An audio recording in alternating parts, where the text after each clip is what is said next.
From the campus of Rowan University in Glassboro, New Jersey, Comcast Channel 5 presents college football. Today, the Rowan Profs host the Hobart Statesmen. Hello again, everyone. Rob Christ along with my partner, Shawn Leary. A crisp Saturday afternoon, a great day for college football. A lot on the line today. Division III playoffs. Rowan, a team that's traditionally here. Hobart, an upstart program that's coming off a big win over Curry College. Yeah, Rob, you're right. This is a Hobart team. Really, they're coming into this game with nothing to lose. This is a team that's not expected to win as much as Rowan is. Rowan has a lot of pressure on it today. You know, Rowan's the type of team that expects to be there, expects to have a chance to go to the Alonzo Stagg Bowl every single season. So the pressure might be on Rowan today as opposed to Hobart, where they're kind of having a good time out there. I know a couple guys were goofing off. We were chatting with them and falling off of chairs and just enjoying the moment. And when you play loose like that, a team like Hobart can knock off a team like Rowan. Well, for Hobart College, they are led by Sean Misro, a sophomore quarterback. Coach Mike Craig says we just ask him to do the little things and let the rest of the team take care of business. Yeah, Sean's done a terrific job. He's a playmaker, Rob. The sophomore quarterback coming in has done a great job with a bunch of seniors. Obviously, that helps him when you have a bunch of seniors around you. His wide receivers have made plays for him. But one of the things the coach, he was talking to him, he says, let's just minimize our mistakes. Don't make as many interceptions your first year as touchdowns. If you could go 50-50, I'll be happy with that. This guy has way exceeded that number. He's done a terrific job. He protects the football. He makes big plays, and once the play breaks down, he can be more dangerous. He busts out of the pocket and makes big plays that way.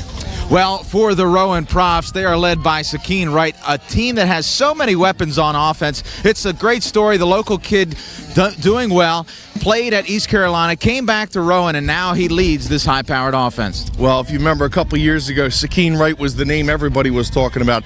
Quarterback over at Glassboro, went down to East Carolina, fell in some rough times. They were moving him around. He just wasn't having fun during the game. He wasn't enjoying football.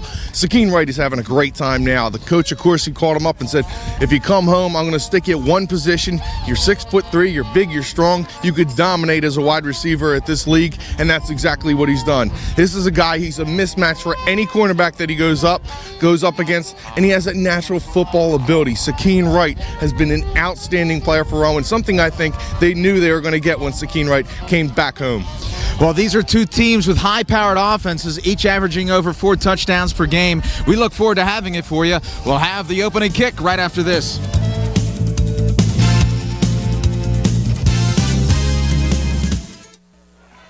Correct.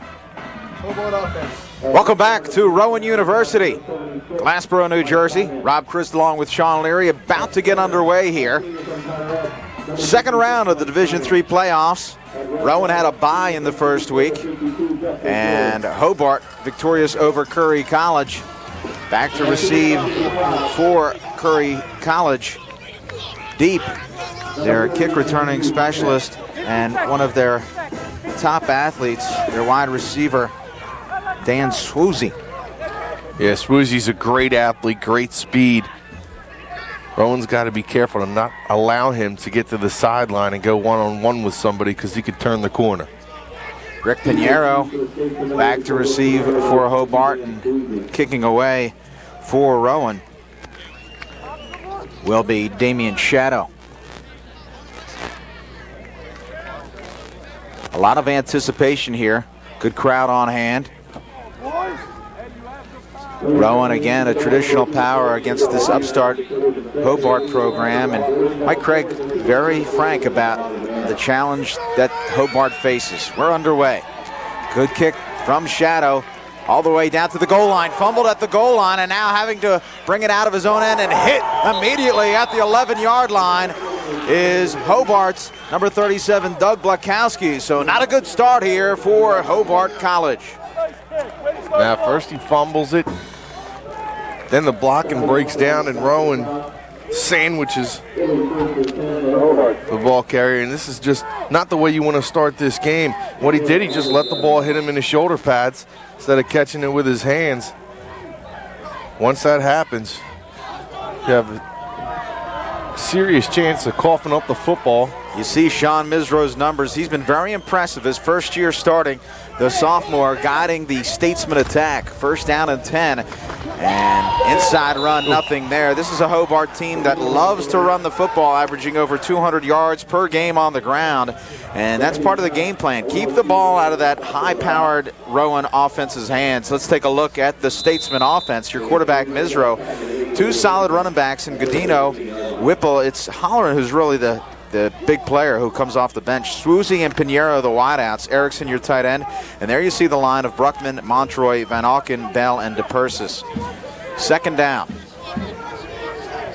Great day for football. Crisp, clear afternoon here in Glassboro, New Jersey. I formation and play action pass. Swings it out into the flat. Has a man still on his feet, breaking tackles, and finally brought down is Chris Whipple.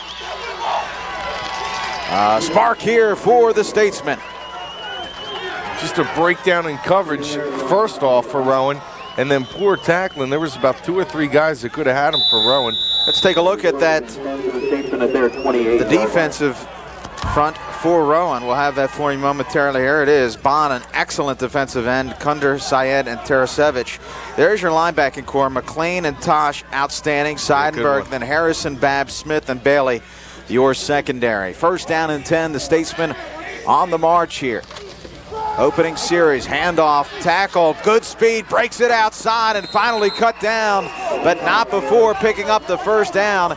And the Statesman starting to hit all cylinders. There you see Godino, 4 touchdowns on the year, approaching the 1,000-yard mark.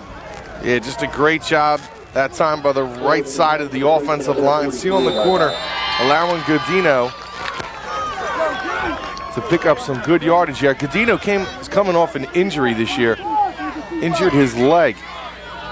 That's why Holleran has stepped in, and they got a nice 2-back attack. First and 10 after the 15-yard gain of Godino. And that ball is knocked down at the line of scrimmage. And they might have been lucky that time. Tim Harrison was coming up, a sophomore from Plainfield, 5'9", 165. He had a good read that time, and that could have spelled trouble for the Statesman if he would have got that ball off. There you see Jay Accorsi, 8-2 this season. He's done a tremendous job picking up where Casey Keeler left off. And, you know, as a coach, you always think, would I let my son play for him? Jay Accorsi is a first-class individual. He's done a tremendous job. What a great guy. And Jack Coach of the Year. And Jack Coach of the Year once again. Again, the draw, and not much there. Pickup of maybe 1. So a long third down after Godino picks up about a yard. And this is the type of thing that the Statesmen really need to avoid, the long third downs. And Rowan so far has come up very physical in this game. That's why you've seen Rowan be dominant year in and year out, because not only do they have the great team speed, but they can be very physical defensively as well.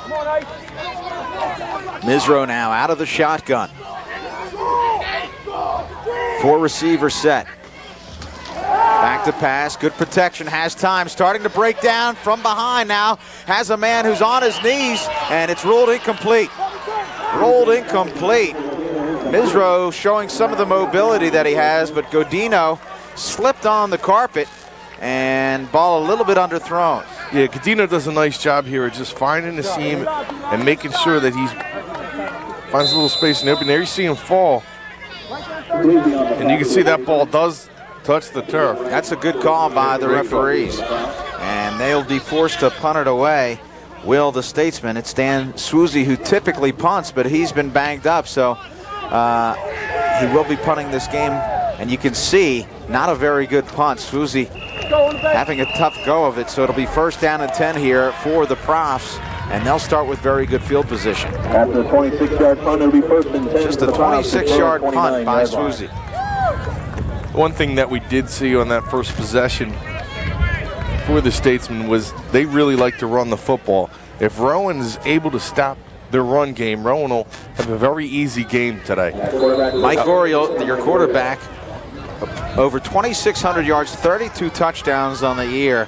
And here you see their offense, running that spread offense, so difficult to stop for any coordinator. And Oriole will audible at the line frequently. First down and 10. Rowan starting their first drive of the afternoon. Getting pressure, the blitz. Oriole forced and it's fumbled. Fumbled, picked up by Hobart. Bad scramble for the ball, and it's Hobart that comes away with it. Well, talking with Coach Craig before the game, he said he doesn't want to allow Oriole to get comfortable in today's game. They immediately get the blitz from the outside. That certainly is a fumble and a big opportunity here for the Statesmen to try and get off to an early track and early lead. Nolan Robinson, a big play there. You can see he was going specifically for the football, the 6-foot sophomore outside linebacker out of Johnson City, New York. A big play. There you see Mike Craig. He's done a great job. Was a high school. Rowan, there first. No yardage is assessed. You have a warning on the sideline. Mike Craig, we talked about, was a high school football coach around Erie, played his football at Slippery Rock University where he was a linebacker. He said, I knew right away I was going to Slippery Rock. My father played there. I knew I was going to play there. There was not much in terms of decision making. He's gone on, was a GA here at Hobart, and has really done a nice job to turn around the Statesman program, and they find themselves in the driver's seat here at the 25-yard line. Pass underneath, and it's dropped. So Swoozie, typically good hands. That's one he probably should have had. There was 3 props surrounding Swoozie. When that ball hits you in the hands, you really got to pull it in. Well, would not have picked up very much there. Second down and 10 for Hobart. They're right around field goal range for their excellent kicker, Eric Ampuja. One back set. 2 tight ends. And play action. Into the flat, Misro looks, has a man, and nicely done. Comes down and bounds. So leaping grab, very athletic play. Pinheiro really elevated and is very close to the first down. Yeah, that's an outstanding catch that time by Pinheiro. Just to get his foot down, as he had to go up for that one. He's got a little toe tap on the opposite sideline. Going to bring up a third and very short. Third down. Again, this is a team that loves to run out of the I formation. And it'll be Misro right behind the center. Just a one-step delay and gets the good push from the line. More than enough for the first down. Hobart really controlling the football, just what the game plan was. Of course, Rowan turning it over on the first snap. First and 10 for the Statesmen.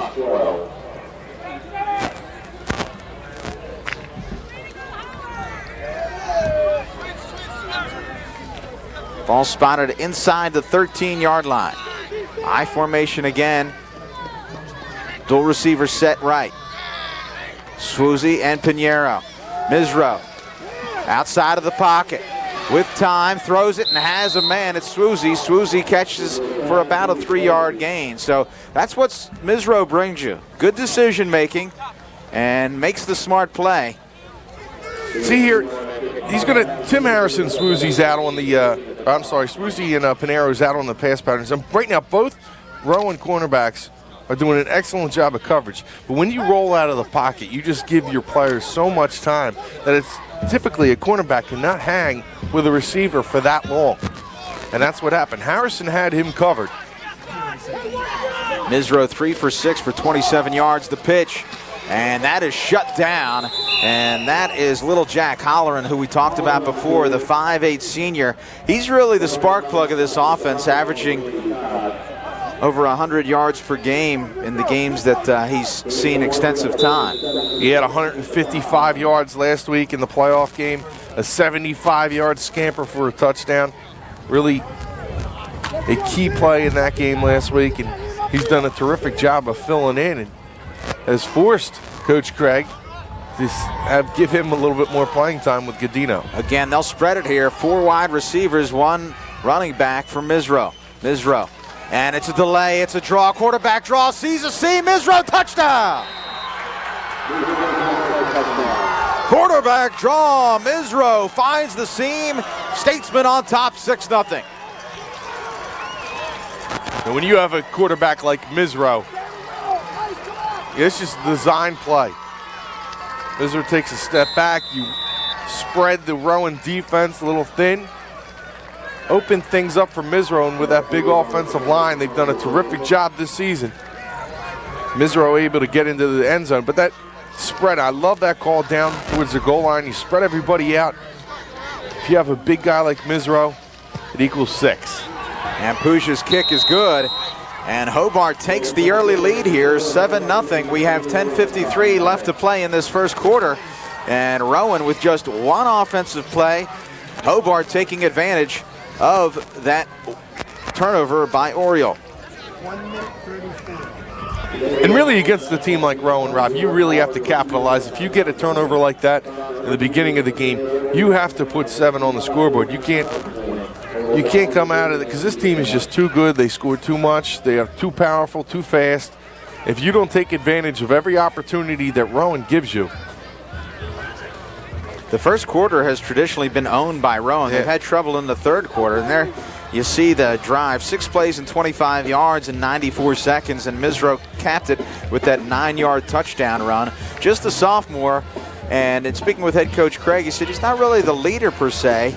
He allows the seniors to really take on the leadership role, but he's someone that certainly has leadership qualities, and we look to him just to do the right thing. Well, he stepped into a great situation as a sophomore at the quarterback position. If you have that many seniors around you that are the leaders of the team, it allows you just to play the game. It doesn't you don't have to be the vocal leader. You don't have to force everything.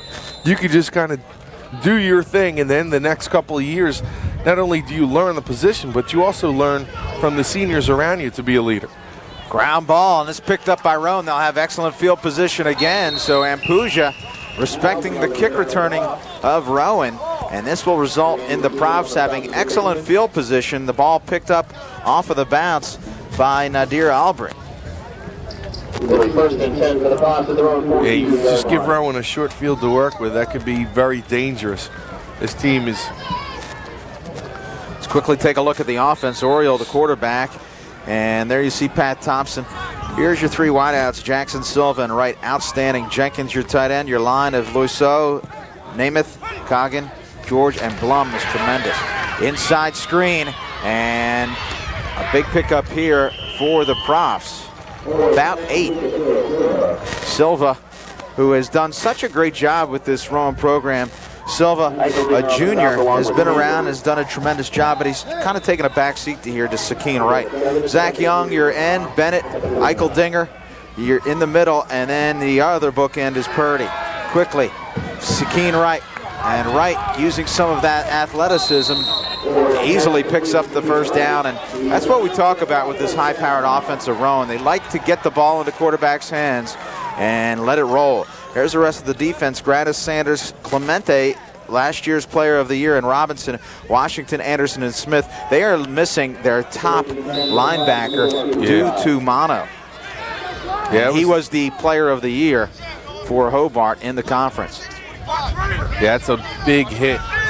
Big hit for Hobart to have somebody of that caliber go down. Little end around, and again, a big chunk of change here for Rowan as Dustin Catcher on the stop for the statesman picks up about 8 again. So after the early turnover, the Profs starting to turn it on. Yeah, you see here, you just put the ball in the receiver's hand. He comes around, little end around. Rowan does a terrific job blocking. Even the receivers downfield there. You see number 2. And number 8, Silva also out there. And Tyree Jackson. When you get wide receivers, especially the Rowan wide receivers, big physical wide receivers that can block downfield. Charge timeout. Hobart. Well, Hobart didn't like what they saw, and as a result, we'll have an opportunity to step away. 9:30 left, first quarter. Statesman on top, 7-0.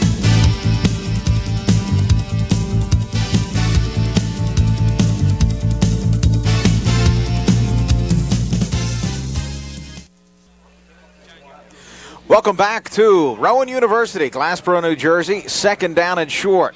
Oriole flushed out of the pocket, has a man underneath, wide open, hitting Jackson, still on his feet, and finally cut down at about the 17. But Tyree Jackson, the senior wideout from Camden, Again, illustrating some of the athleticism that the Profs boast. Well, we could see why Coach Craig was concerned about the wide receiving core for Rowan. He says they're as good as anybody that he's seen at the Division III level in a very long time. Again, this spread offense successful. Oriole 3 for 3 already. Back to pass again with a lot of time. Defensive back falls down. And he might get an offensive pass interference this time on Silva. Like Jimmy Gratis, the outside linebacker, junior. Well, the preliminary call is just that, a push against Silva, and Hobart, no hesitation, will take this one. Poor decision making here that's going to cost them. Pass interference. Offense. Number 8. 15-yard penalty. Previous spot. First down. Well, 15 yards hurts you when you're down this deep because your secondary does not have to drop far. So they really pack it in. And Rowan shooting themselves in the foot here early. It looked like he's trying to go to that slant that time, and Silva extended his arms. You could see that Gratis was thrown to the ground. Well, right now, no one has the flanker, and a linebacker coming to take him. Inside screen again, and almost picked off, as having a tough time with it is Dustin Ketcher. Yeah, Ketcher caught one right in the chops as Jeff Sanders, inside linebacker, a freshman from Camden. Now, you think a guy named Dustin Ketcher would be very sure-handed. I thought that time they're just going with a little rocket screen. Bit of a surprise because, again, you had the flanker being watched by the linebacker. Now Hobart in a better set for themselves. Wide open across the middle, thrown and caught! Through traffic, Oriole threads the needle, and a big catch made by Rowan, and that's Joseph D'Imperio. So just so many weapons in this Rowan arsenal. He's wide open right now. If he leads them a little further, this is a touchdown. Throws a little short, but D'Imperio right off the line. Linebacker trying to cover him and forget about it. D'Imperio 5'7", got behind him in a hurry. First down carry, pickup of about 2. It's a rare run from Rowan. And this team, just because they come out and they spread the offense out and they like to run the football, or like to pass, get the ball down through the air, this team is still a very good running team. Pitch, some room outside, touchdown! And now we may have a hold. This will be an interesting call. Thompson, the touchdown carry, but penalty flag thrown, and it is a hold. Well, you'll see the offender here as it was just in front of Thompson right at the goal line. They go with a sweep, and I don't even know if they really needed to hold. Offense. That man right there did not pick up the number. 10-yard penalty, spot of the foul. Second down. Second down, ball spotted from the spot of the foul, which was on the goal line essentially. So it's going to be just outside the 10-yard line, second down and goal. 2 penalties now for Rowan. Oriole with Thompson out of the backfield, finds Thompson, and he's hit immediately. And they will roll it incomplete. It's a good call that time. Nolan Robinson comes up, outside linebacker, a sophomore. See, Oriole just dropped back, and this play really didn't have a chance. That time Jackson, the 2 guys on him. See the ball pinned up, drops. Good call. Third down and goal now for the Profs. The fake handoff, quarterback draw, and tripped up. Tripped up is Oriole. It looked like he was tripped up by Andy Purdy. Otherwise, he may have been in the end zone. This time Oriole just trying to take a page out of Misro and run it in himself. And it's just Purdy who literally fell onto his leg. Well, Rowan rarely kicks field goals, just a few on the season. And this will be an opportunity for Damian Shadow. An off angle for Shadow and the Profs. Ball spotted and the kick is good. 7:20 remaining first quarter. Hobart on top 7-3. And you look at the numbers, and Rowan does not get a lot of field goals because they just don't have to. They're not put in a situation. They're usually punching it in. And the numbers can be very deceptive, thinking that they don't have good kickers. I mean, they're not the powers of their program. However, they just get it into the end zone, so there's been no need to kick too many field goals. And that's why Jay Corsi laughed when we asked him, how's your kicking game? He's like, well, we really don't know. There's not too many guys. There's not too many chances for these guys to kick.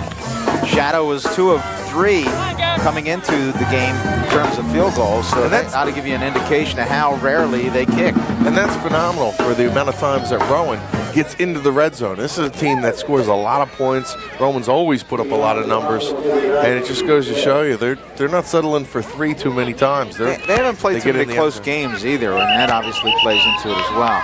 But Rowan coming into this game, remember they played Division II teams early, and as a result, those were a couple games that really got away from them, and they were kind of forced to throw. They played at Christopher Newport and come up with a big win, but then Southern Connecticut State really put it to them 51-27. Their other loss was at Virginia State, 27-7 that game. So kicking away at Shadow here, and Shadow a nice high kick all the way down to the 8-yard line, and Pinheiro will bring it back. A appreciably better return here for the Statesmen. Now, those games, you see the scoring drive, 10 plays, 53 yards. Punch shot by Shadow gives them a 4-point deficit now. But those 2 losses to the Division II teams, they had to kind of fight that back a little bit. I know it was disappointing for Rowan. They probably get a little excited. Kids come out and they start, the beginning of the season with a couple of losses and a couple of double-digit losses at that. And Coach Accorsi said they really had to fight through that adversity, kind of build the morale of the team back up. 1st and 10, Misro out of the shotgun with a lot of time, now flushed out, and he's sacked. Sandwiched, and the ball is ruled down, but coming up, Jabril Joseph from the secondary cleans up the garbage, and a big loss here for Hobart. You got to credit the Rowan secondary. Great coverage downfield this time. Nowhere to throw the footballs. Misro, you can see him looking around, and by that time, he's swallowed up. I think that illustrates him being a sophomore. You cannot hold on to the football for that long. Last week, Hobart victorious over a Curry team, and frankly, Coach Craig said this Curry team there's no comparison between the team they beat last week and Rowan. And again, I think Misro, if he continues to hold the ball that long, he'll find that out the hard way. I formation, 2nd down and 22. And not much there for little Jack Holleran. Well, in terms of the athletes that Rowan has on its team and the ability for Rowan, they're not similar teams. But Cary is a similar team than Rowan. They like to throw the ball through the air, and they just weren't able to get on track last week. And a driving rain that really helped Hobart's chances last week. When you're playing a passing team and you had the rain and the wind, it really takes you out of your game. And that's kind of when you got that running game, especially this time of the year, there's games where you can have a distinct advantage over the other team. Holleran on the draw, and that seam is closed immediately. So a big defensive stand for Rowan as the Statesmen seemingly had the momentum. Rowan able to drive, pushed back on a couple of penalties, but now a 3-and-out will allow Rowan to once again have excellent field position. It's Sakeen Wright, the local product out of Glassboro High School. And D'Imperio back to receive. D'Imperio, little guy, just a 5'7" junior out of Belvedere, New Jersey, Belvedere High School. Kicking into a little bit of a wind. Well, we've had a lot of penalties here early. It even seems like the wind may have picked up, Rob, since kickoff. They've blowing pretty good out there right now. False start offense, number 1, 5 yards. Replay, 4th down. Well, false start for Holleran as he tried to get downfield to cover this punt before the play got away. And Rowan will likely take over the football inside of Hobart territory.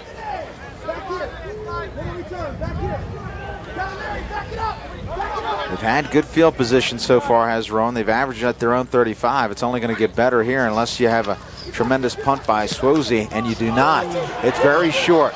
The ball bounces at the 34-yard line and will stop at about the 38. So again, Rowan, tremendous field position here, not much of a punt for Swosey, and this is something that is perhaps the Achilles heel of the Hobart program. 39-yard line. Yeah, you got to, when you see that punt, you're backed up in your own territory. You just got to say, uh-oh. I mean, Rowan's coming out in a short field. Give that man the opportunity to get some of those quick strikes down the field. Of course, what a terrific job he's done here at Rowan University, taking over for Coach Keeler, who had a great reputation. Inside handoff, and again, Pat Thompson. This is not a one-dimensional offense that only can throw the ball. And what's so dangerous about this Rowan offense is it's almost like they're always in two-minute mode. They never allow you to get in your subs, and that really allows them to exploit the athleticism that they have. Second down, no, enough for the first down. First down and the pitch to Thompson. Thompson will cut it back inside, met in the backfield, maybe a pickup of one. Getting back to the head coach, Jay Accorsi, picking up after Casey Keeler. Keeler, of course, won a national championship at the University of Delaware, but of course he's really kind of put his own imprint on this program, doing things a little bit differently, only recruiting the high school kids for the most part, whereas the previous coaches looking to pick up some of those Division I kids that are transferring out. Thompson stopped immediately. And the other thing I like about Accorsi, Shawn, is that he's introduced the JV program and allowed kids to mature through the program. Yeah, and that's the whole thing. If you're going to do that, if you're going to bring guys in as freshmen and recruit through the high schools, and Rowan typically a school that grabbed a lot of what he called Division I rejects, guys maybe that weren't getting enough playing time or just had some problems. Oriole hits the Imperio, cuts it outside to the 15, down to the 10, down the sideline. Big pickup here for the Profs. The Imperio is doing a great job of getting himself open, finding the holes in Oriole. If you give him that much time, forget about it. He's going to find one of those open receivers. First and goal at the 5, and again, no huddle here. Trips right for the Profs. Thompson, the pitch, going left, will cut it back inside, and he'll be cut down at about the 2. Yeah, they don't even give you time to set down on defense. These guys are coming up to the line of scrimmage. They don't give you any breaks whatsoever. Working the short end of the field, and we have a Rowan player that's down. Looks like an offensive lineman cannot get a number from here. And it looks like it's number 76, Michael Nemeth. Let's take a look at that pass, Shawn. Yeah, here it is. The Imperio doing a crossing route right over the middle of the field. Nice move there. Sheds the tackler and gets to the sideline. The Imperio is just fine. See how he secures the ball in his left hand, making sure and no one could poke it out of there. But the Imperio doing a nice job of getting off the line of scrimmage. And he's finding the mismatches right now. Going up against the linebackers, that's not going to be in any favor for the Statesmen. Well, not a good sign for the Rowan line. 3:21 left in this first quarter. Rowan on the march. They trail by 4.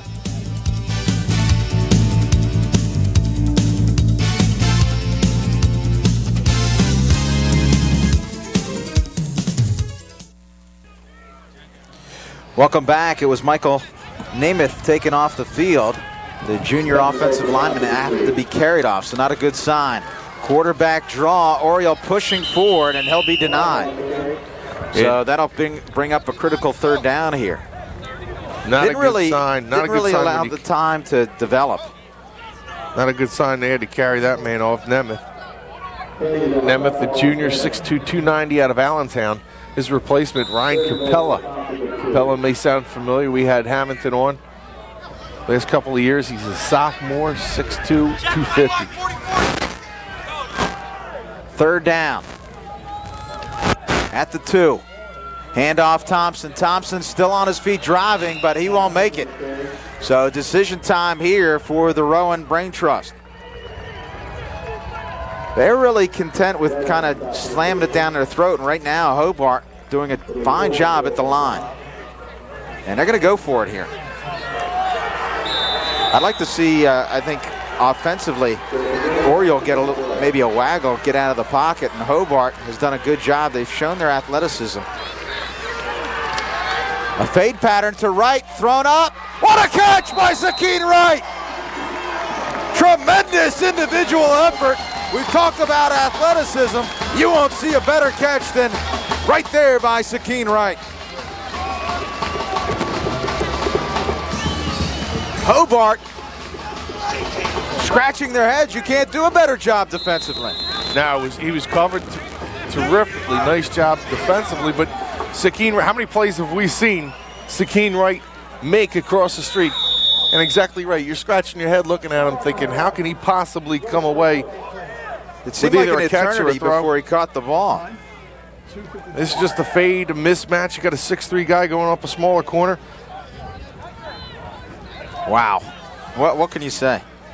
You know, we've done so many games with Sakeen Wright, both as a football and a basketball player, Shawn, that I can't say that I'm surprised by that play. No, I really can't either. There you see the score and drive 8 plays, 39 yards. But you're right. You know, so many times we've seen him. You'd have to say at least one per game. When we used to cover him in high school over at Glassboro High School, right across the street, Sakeen would just make a play that left you thinking like, you know, wow, this guy is just an amazing athlete, a football player. And you could see the smile on his face after he caught that touchdown. Again, Coach Accorsi called up Sakeen Wright, said, you know, if you want to come back, we'll put you in one position. And Sakeen Wright has been nothing but ecstatic about just coming back home and playing for Rowan. Shadow to attempt the point after and extend this Rowan lead. The kick is up, and the kick is true. It's 10-7. The Profs on top with 1:55 left here in this first quarter. It's been a good one here early. Hobart having a little bit of trouble defensively, and again, that goes back to what Craig had said. I should say offensively, that 3 and out, that's not something you can really afford to do because that Rowan offense just continues to put pressure on you. But just goes to show you how big it was for the Statesmen to capitalize on that fumble. When Rowan gives you the opportunities to score, you have to take advantage. You have to stay with them. This team is going to score its points. So you have to make sure that offensively, you really cross all your T's, dot all your I's. When you get the opportunity, you got to cash it in. You know, Statesman only down 10-7, and Rowan's got that offense rolling. Doug Blakowski, who had trouble with the opening kickoff, along with Ricky Pinheiro, back to receive for the Statesmen. It'll be Andrew Smith, the freshman out of Freehold High School, to kick off for the Profs. High kick, and this will be taken by Pinheiro at the 5. Up to his 20, and that's where he'll be stopped. So again, Hobart pinned deep in their own end. Rowan has had the better of it in terms of field position. Hobart average starting position at the 33, and that is in large part due to the turnover that they had deep in Rowan territory.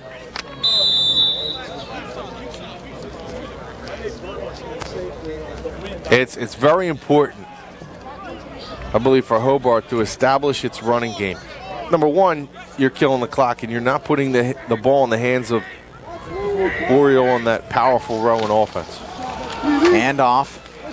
And again, not a whole lot there.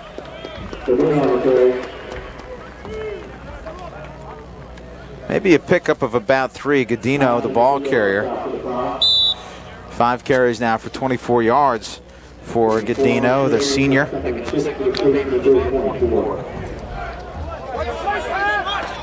Godino, very tough, competitive, real competitor.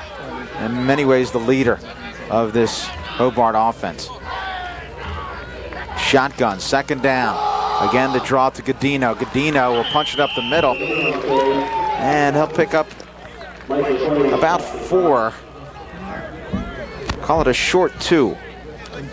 Yeah, Godino and Holloran, they really give you a nice 1-2 punch because, like you said, Godino, a powerful back, try and run over you. we're hollering a speedy back, a guy, a scat back that can run around you. So it gives the defense two different looks. And when you have two guys that have been successful like that, you're going to have a pretty good running game just because of the different mismatches and different things that you're able to do. Big play for Hobart, getting some pressure thrown out in the flat, overthrowing his receiver. So again, Hobart will be forced to punt. So that's a big play because again, it allows Rowan to get out offensively. You have to think that Hobart a little tired after 2 consecutive long drives by the Profs, and again, you have Swoozy the punter who's had a tough go of it already. That time Mike McLean untouched coming through the middle, the senior captain for Rowan, forces that pass maybe a little too early. Swoozy has a knee down, ball is down at the 15, and that's the last thing Hobart needed. Because in college, once you put the knee down, the ball is down. This is a major mistake. You see snaps low, Swoozy, excuse me. There you can see Tough the knee look, on the ground. Tough look, but it looked like that knee was down. Good call. You give Rowan the ball at the 15-yard line. No, you can't really blame Swoozy. Granted, you got to be mindful of keeping the knee off the ground, but he's got to get a better snap. 1st and 10. Thompson, your lone running back, fake pitch. Out of the pocket, Oriole has a man in the flat. It's D'Imperio, and he's hit, still on his feet. Look at the little scatter. And a big block laid out. D'Imperio crossed the field, down to the 5, and cut down at the 4. Wow. We've seen quite a bit already in just 1 quarter. Well, D'Imperio is hit, knocked back, but he stays in bounds. Now watch this block Hobart, coming up look here. at this block going by with Tyree Jackson. Bang!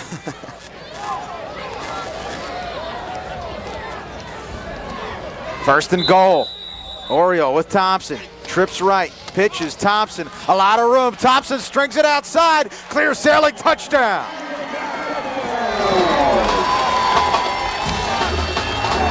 Pat Thompson makes it a 16-7 game, and that's what this Rowan offense does. Remember, Hobart led 7-0. And we're just in the first quarter. Yeah, that time the sweep, there was no one out there. Thompson able to just walk into the end zone. That was a correction. That was Thompson actually on that big hit, not Jackson. And Shadow's kick is good. Let's go back once again and take a look at the touchdown run, a pitch to Thompson. Yeah, this time you just get the Rowan, the offensive line. They have great feet. They can run extremely well. And there's just, you can see there's nobody out on the corner to keep Thompson from scoring. And that's just a great job at the offensive line, the wide receivers blocking. Well, it's difficult, of course, because they're stringing you out. And you have to take each man individually. There you see the drive. But once the receivers get into the pattern, then Thompson has a lot of room to operate. Well, it's been an impressive drive already here for Rowan. 3 straight able to come away with points. And again, it'll be Smith kicking away. And the first order of business is for Hobart is to improve their field position. Smith has done a good job pinning them back. This special teams play of Rowan has really helped out their defense. As you see, just 7 seconds remaining in this first quarter. It's been an exciting one. Second round of the Division III playoffs. St. John and Delaware Valley meeting, and the winner will take on the winner of this one. Smith, again, a booming kick into the end zone, and once again, Hobart will start at their 20-yard line. Wow, big kick that time by Smith. He's got a great leg, and that just goes to show you it's not that they don't have the legs or the abilities to kick field goals, it's just they haven't needed to. What a boost your special teams can give you. Well, we've seen that a lot through Gloucester County and some of the teams around here with the outstanding kickers. Rowan's got a couple of good ones as well. Nisro, four receiver set, hollering in the backfield, out of the shotgun.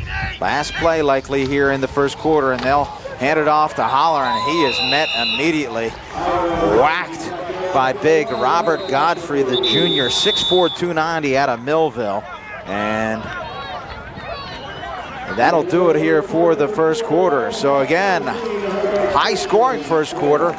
Rowan trailed 7-0 and then posted 17 straight. We head to break with Rowan on top by 10.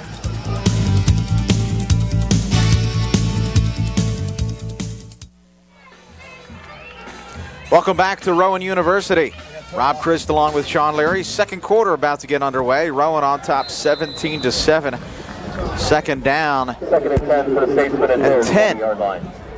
For Hobart at their 20-yard line. Misro again out of the shotgun with time. Going deep, looking, and defended as Swoozy had room, but a little bit too much air underneath, and nicely defended by Eric Bailey, the freshman out of Shalleck. Well, we saw Bailey on the basketball court, and he's stepping right in here doing a nice job defensively. Well, Bailey, just a freshman, 6'2", 195, just gets his fingertips. And if that ball was led just maybe a little bit further, that would have been a touchdown. Swoozy had beaten the cornerback badly. If I recall correctly, Bailey was a quarterback as well. And get into that after this play. Again, long third down. Misro getting pressure, has time, throws it underneath, almost picked off. Bailey again with the read, and he would have had clear sailing. Yeah, they're really excited about Bailey. This Rowan defense, you see a lot of names. This time, Misro again, holding the ball pretty long, and he had the receiver open. Throws it behind him. Well, again, that illustrates the athleticism and speed of this Rowan team. Misro just had his receiver open, but saw him late. And if you're going to be late, you're going to pay for it oftentimes with the speed of this Rowan defense. Again, Swoozy kicks it away, and this one's a better one. Fair catch called, and a collision. This should result in a penalty. And Sakeen Wright picks it up, but a collision between the Rowan player and the Hobart attacker will result in a 15-yard penalty. Yeah. And again, right now, not a lot going Hobart's way. That's the thing with this team. You got to make sure that you capitalize against Rowan, and when you play Rowan, you can't make your own mistakes. So far, Hobart, 2 mistakes, Rowan 1. Well, there's a conference here, but there should not be much discussion. It's pretty cut and dry as to what had transpired. We have no flag. The player was blocked into. Well, you can see he was not blocked into. So they're saying he was. Yeah, they were saying he was blocked into, and well, you can see from the replay that did not occur. So Hobart catches a little bit of a break there. Rowan with tremendous field position to start things. Once again, you saw the average, and it's not much worse despite the fumble. So first down and 10 here for the Profs. Trips right, Thompson and Sakeen Wright split left. Long count, Oriole, the delay, and Thompson with room. Look at the speed of Thompson. A big gain here for little Pat Thompson, 5'9", senior out of Camden. And Thompson, you just watch his hips here. This guy gets his. You just watch a little shake there. Comes up to the thing, little shake there. Great cut. Picks up another 3 or 4 yards. Again, it's Thompson, and more than enough for the first down. So now Rowan will try to pound it at this Hobart defense. Time running behind Justin George. Justin, a senior, 6 foot out of 240, out of Swedesboro, a Kingsway High School product. Oriole. Again, Thompson, and this time he's met in the backfield. So once to the well too often. Yeah. That time they just send the blitz. Perfect call that time defensively for Hobart. Good call that time by Mike Craig. Coach Craig, the head coach and defensive coordinator, sends a blitz from the right side. Runs right into Thompson. Thompson with 35 yards and a touchdown on the afternoon. Oriole again will hand off. No, it's a play action. Out of the pocket and just leads his receiver a little bit too much. That was Silva. So a long third down, something Rowan has not seen much of this afternoon. That play was just a little too slow, a little too long in developing. Oriole didn't get out of the pocket quick enough. Silva was open. Third and long. Blitz on for Oriole. Oriole holding penalty, throws underneath to Silva, and he'll be just shy, I believe, of the first down, but I think we have some holding in this backfield of Rowan. Indeed. It's that time you have a couple mistakes. Not only is the offensive line hold, but even so, even if the catch is made, Silva's got to make sure he's past the sticks. Holding. Offense number 66. 10-yard penalty. Previous spot. Replay third down. Well, Hobart will take it because he was just shy, and obviously you don't want to put Rowan in a situation where it's 4th and short. Instead, third down and very long for this Rowan offense. Plays called on the sideline.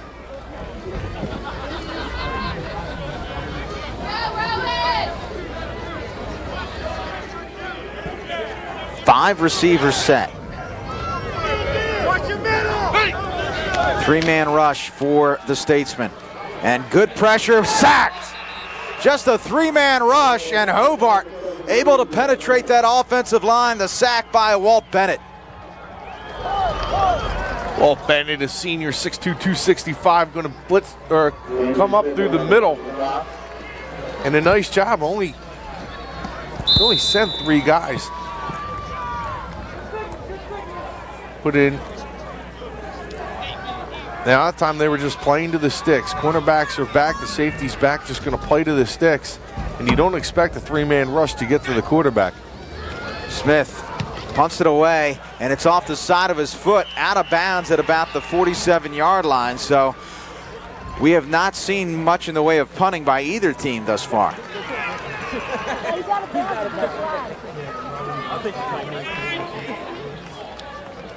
Well, this is a good opportunity for the Statesmen to come right back and score. Excellent field position inside of Rowan territory. 12:05 left. The Statesmen of Hobart trail by 10. Again, taking advantage of mistakes. That time a poor pump by Rowan. You have great field position. You have to take advantage. Hand off Holleran. And Holleran picks up about 3. The Statesmen are, the actual school is Hobart and William Smith Colleges. Hobart College, there you see the total offense of the day. Hobart College is a male school, whereas William Smith is a female school, but they really operate as one entity. All the female schools participate intercollegiately as William Smith College, or excuse me, all the female programs, whereas the men's programs operate as Hobart College. Essentially, though, the same school. Second down. Misro out of the shotgun, throws it up, has a man wide open, and it's dropped. Colby Feeney drops the pass. And again, a long third down for the Statesmen. Yeah, this time he's just going to take his eye off the football. Misro here puts the ball pretty much on the numbers, on the hands. Feeney's got to come away with that. He looked like he was maybe peeked to see where he was going to be in relation to the sideline and if he could turn it up.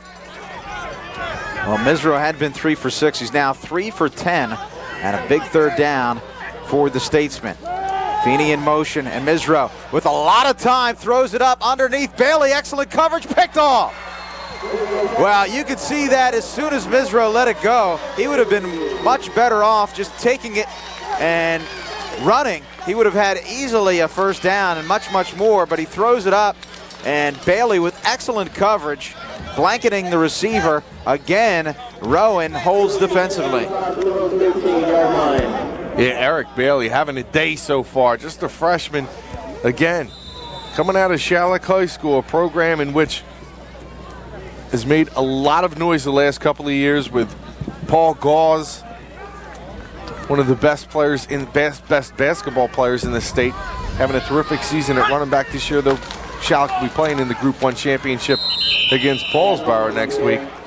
But Eric Bailey, coming out of that program, Josh Hedgeman, the coach at Shalleck, has really produced a lot of good football players recently, and a lot of kudos has to be given to him, really taking over a program that never was considered a power whatsoever. Now certainly is in Group 1. Second down. The fake to Thompson, and Oriole flushed out. Throws underneath, has the Imperio, and up for the first down. Well, you have to like the composure of Oriole there as he's flushed out of the pocket and brought down after the throw immediately and hits the Imperio in stride, and that's enough for the first down. First and 10 for Rowan at their 24-yard line. You know, Hobart's doing a lot of 2 deep, 3 deep, man under coverage, but it's not confusing Oriole whatsoever. Thompson, a good block there by Silva. Silva did a great job sailing off the D-back and allowing Thompson to pick up another 4 yards. Rabbits on the top of the game. I'll tell you what, let me tell you something. Do not tell Pat Thompson he's a little man. Look at the arms on him. Yeah, I used to look like that. I had this picture I drew one time in school. Just You can do a lot with Photoshop. Again, Thompson the handoff, and he'll cut it back against the grain, and look at him, just very, very strong, continuing to pump those legs, and you get the sense right now that this Hobart defense a little bit defeated. But like you had said earlier, when you have, time of possession really was in favor of Hobart in the first half, or in the first quarter, but what Rowan does is really wear you down because they don't let you catch your breath at all defensively. Pitch, Thompson again cuts it against the grain, almost colliding with Oriole, and despite the confusion, he picks up another large gain. Washington on the stop for the Right now, Rowan is really having their way, and this is what we talked about before, Shawn. Hobart really needed to maintain the ball, not only to keep the offense off, but to really give their defense a break, because this no-huddle set does not allow your defense to rest. No, it doesn't allow them to rest, doesn't allow sometimes for rotating guys. Thompson again, easily into the secondary, and I think easy is the operative word here. Just way too easy for this Rowan offense. See, it's something that you really have to institute and continue to have that every single year. But when you have this type of offense, see Thompson, no one even around him. That's how good this offensive line is doing right now, just blowing people off the ball. Yeah, that's a great run by Thompson that time, but just Rowan, what a surge up front they're getting. So 3 yards for Thompson, 72 yards now for the senior out of Camden. And this is what Rowan will do to you. They kind of tire you out, wear you down. And these guys are used to doing it, so they're in tip-top shape. Pitch, and brought down in the backfield. A rare carry here for Rob Richardson. Richardson's just a freshman out of Garfield High School. It's on Tony Clemente out of Troy, 6'1", 225, a junior inside linebacker. One of the things that Hobart's doing, and Coach Craig's doing pretty well, is his blitz is trying to run blitz, get to the outside, and he's been successful a couple of times, but you have to kind of take some chances against this team. Well, some confusion here by Hobart. We'll step away. It's Rowan on top by 10.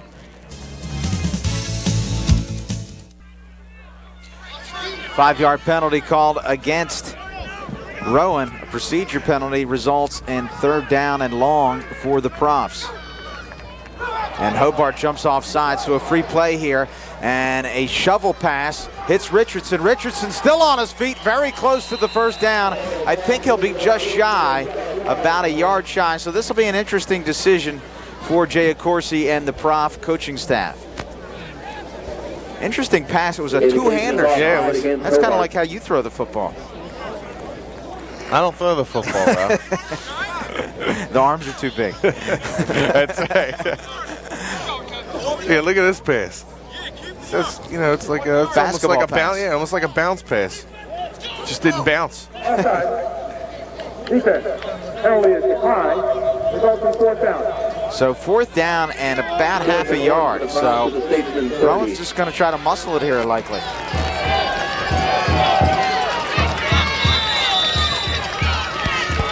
Thompson in the backfield. Oriole. Hands off to Thompson. Thompson has a lot.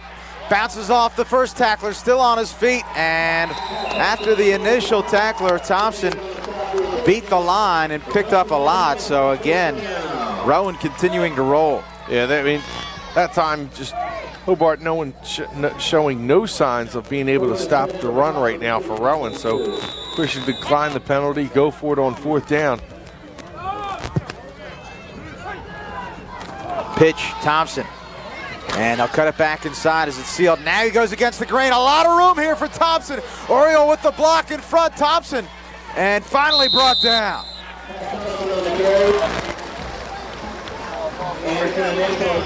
Well, geography, not an issue when it comes to Thompson. No, not at all. You see why they're, you know, it's real interesting the play calling here. A sweep, another sweep again. And again, they just keep wearing down this defense. So what you do is you try to make them run east and west. Get them more tired out, and then you run a couple other 100 yards with this guy going east and west, and just Thompson. Just so powerful, so quick. Richardson strings it outside, and he's brought down. It's a good. Nothing is going right for Hobart now. That time they do a nice job defensively, but you're going to get a face mask penalty. Rare penalty against Hobart, and here you take a look, Shawn. Yeah, this is. I mean, you do a nice job defensively and tackle them up high. Calling it a 5-yard variety. Well, that's probably a good call. His head didn't come off, actually, off of his shoulder. Might have been a little sympathy.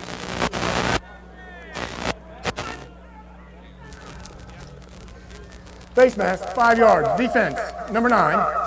Half the distance. Previous spot, 1st down. That's kind of the, like we used to play on the playground in basketball. No blood, no foul. Nah. No corpse, no foul. Nope.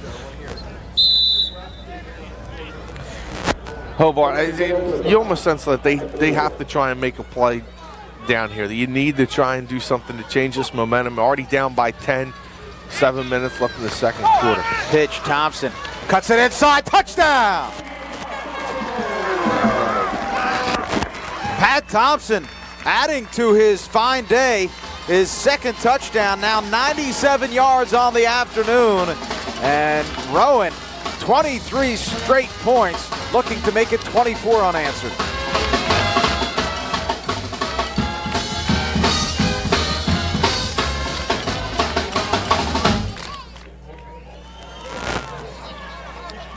Hobart player down on the field, and Shawn, I don't think there's any doubt that Hobart is up against it now. This is a team that does very well in terms of their running game, but they're going to be forced to pass. Now, Misro, a successful passer, but you know, one of the things I think that they have to be leery of, Shawn, no pun intended, the trying to get too much too early. Right. I mean, it really brings you out of your game. And I don't want to say that they don't throw the ball much, because Hobart's done a pretty good job of just having a balanced attack. But your strength is really running the football, and that's kind of what your game plan was coming into the game. Is try and run the ball. Don't allow them to get onto the field. Looks like this might be a serious injury. They're bringing the stretcher out. Wow. But you really want to try and run the ball and try to keep the ball out of Orioles' hands. You try to maintain possession. And with trailing now by 17 points, you're not going to be able to do that. You have to try and throw the ball through the air now and pick up some points in a hurry. And like you said, it's just plenty of time left in this game. You don't want to get away from your run game at all.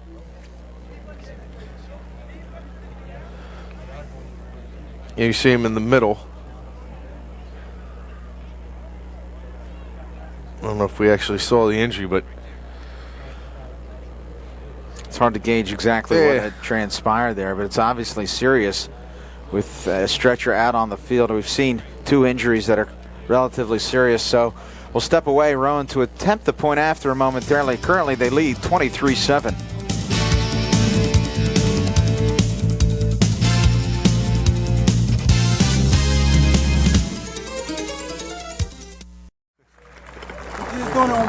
Welcome back to Rowan University. You see being carted off the field the Hobart player that was hurt. Hard to get a number on that. Could not do so from up here. I believe it was Eicheldinger. Yeah, I think it was Eicheldinger. 6'5", 275, a junior out of Lancaster. There you see the stats on the drive, and there's Pat Thompson. Already a big day. 20 carries, 2 touchdowns, 97 yards. Shadow's kick is good. And it's now 24-7. 7:07 left here in this first half. Well, Rowan, no stranger to putting up points. They average over 30 points a game. And they may equal that total in the first half if things continue this way.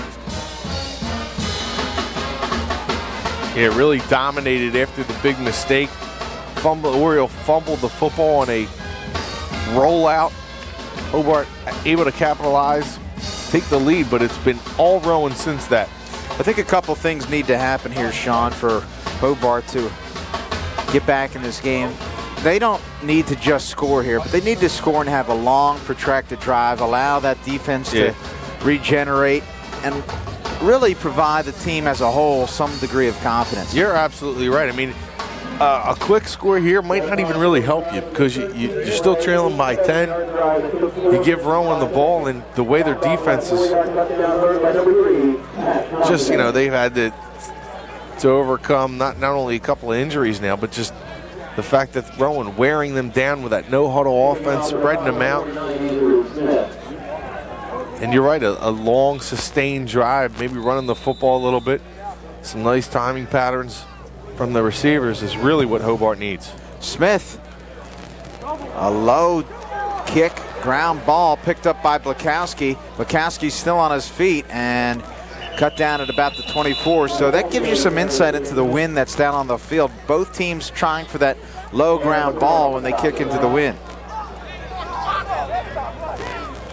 Yeah, the wind really picked up since game time. It wasn't like this before the game had started, but it's blowing pretty good out there right now. You see a distinct advantage for Rowan with the total offense.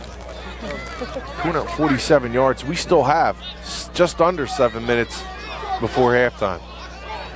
Well, Misro will launch the attack out of the shotgun. Again, 4 receivers set, 1 running back. Misro again getting flushed out of the pocket this time, stays on his feet, but he'll be dropped for a loss.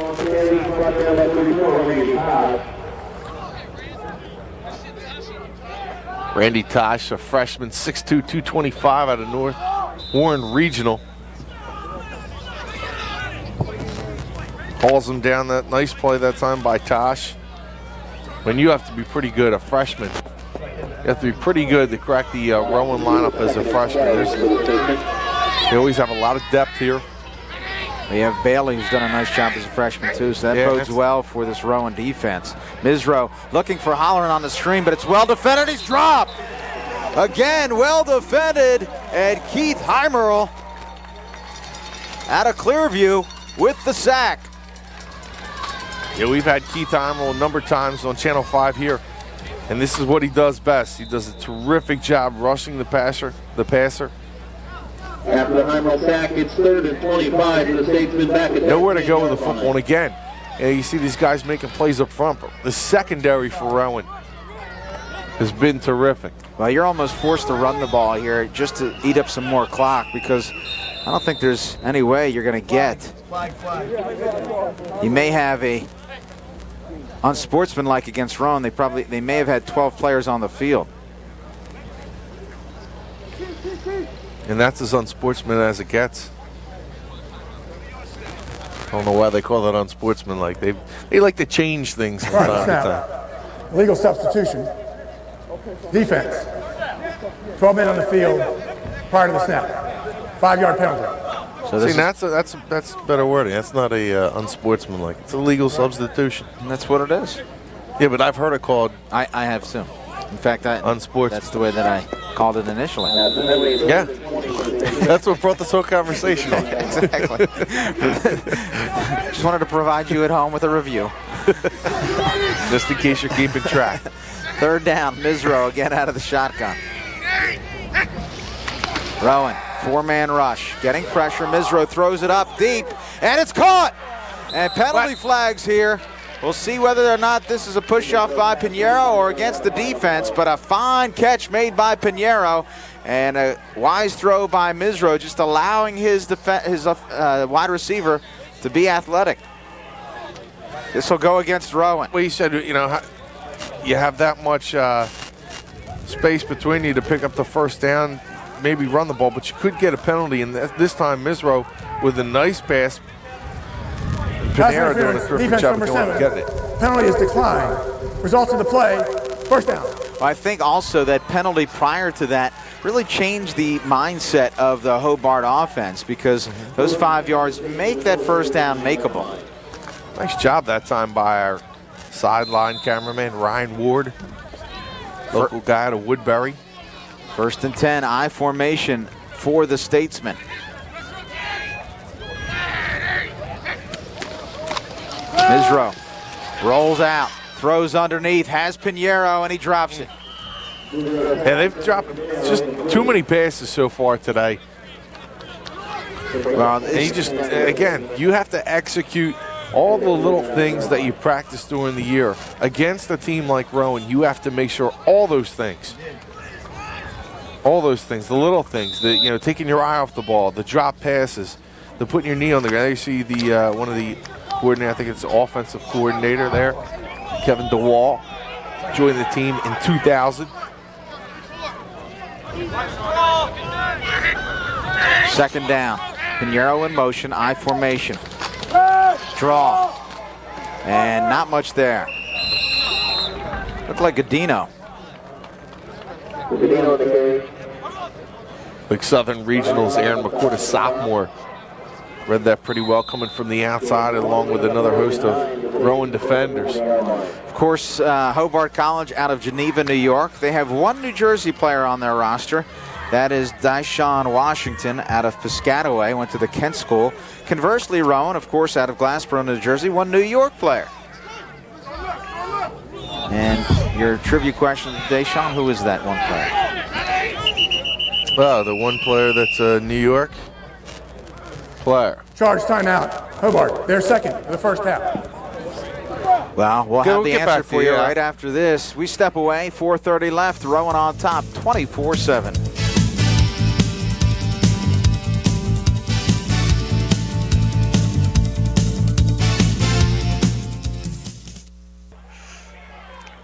Welcome back. Division 3, round 2 playoffs. Rowan on top of Hobart, 24-7, second quarter. Misro is sandwiched. Again, Heimrel, Brian Bond. Little Misro sandwich here. He's just no time this time. They do a nice job. Good coverage again, downfield. They haul him down. 3 sacks during this drive, and yet Hobart still moving the football. Here, forced to punt. Swoozy will have the wind to his back and gets away in appreciably better punt. It'll be Sakeen Wright at his 27. Wright slips and still not brought down. Sakeen Wright finally tackled at about the 32-yard line. So 1st and 10 for the Profs. Swoozy far more effective with his back, with the wind to his back. 3:43 left, certainly enough time for this Rowan offense to add to their lead. This is going to be a big drive, more so for the Hobart defense. Yeah, and again, they have to start taking chances. Down by 17, you're not going to hold Rowan scoreless in the second half. You got to try and match them, put some points on the board, and that might be by taking a couple of chances for maybe an interception, fumble. Thompson, the handoff. And again, a large gain. He's picking up huge chunks. And Rowan content to just give it to Thompson. Thompson now eclipses the century mark. About 102 yards unofficially on the day.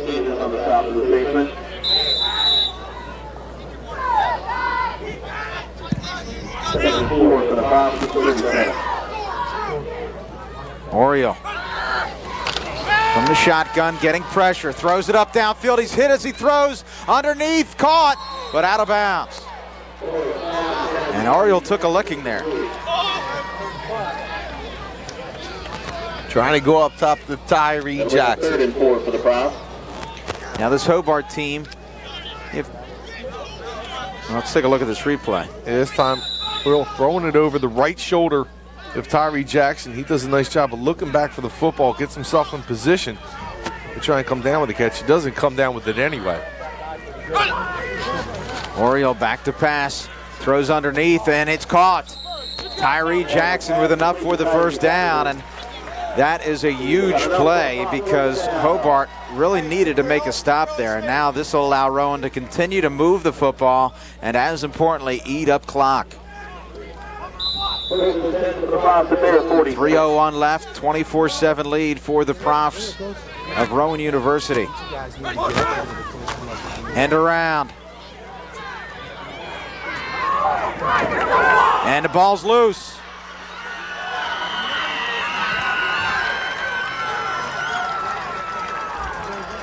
Hobart recovers. Well, let's see what happens on the replay. Yeah, Silva getting some nice blocking.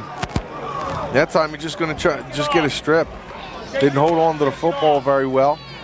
Initially, I thought that the ground caused the fumble, but that's a good call. That ball was out way before he fell to the ground. Kind of pinned up. One of them guys just ripped it out. That's what I mean. You got it sometimes in situations like this. You need a big play. Maybe you start trying to tackle the football as well. So Hobart will try to move the football with Godino on the handoff, and not a whole lot there for this Hobart running game. Hobart, purple and orange colors, Shawn. Something relatively unusual. The story goes back to the early part of the 20th century. The kids needed to make up some signs for a function on campus. They went to the paint store. The only colors they had were purple and orange, so they adopted those as their colors. You are a wealth of knowledge. 2-1. And Misro fumbles the snap. Misro having trouble, collects it. And again, the wheels starting to come off this Hobart offense. That's Rowan with 2 turnovers, 2 fumbles, interception. 1 thrown by Misro. Eric Bailey picking off a pass earlier. This is, as I said, the little things. Yeah, quarterback's got to concentrate. It wasn't the perfect snap, but quarterback's got to concentrate and come down with the football. And just the little things right now are not going Hobart's way. They're making too many mistakes. But you get a sense that that's a byproduct of the Rowan rush. Misro peeking down before the snap comes. 3rd down and very long. Misro standing in his pocket, throws it up into double coverage, and on the money, a good pass for Swoozy, but it's defended. You have to credit Misro, a nice pass there, but throwing into double coverage, and Hobart again forced to punt it away.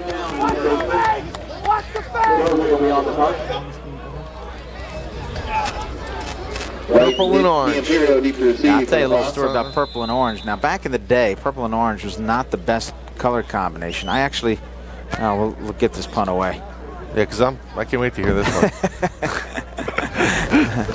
Swoozy punts it away, and again, gets a lot of air underneath it.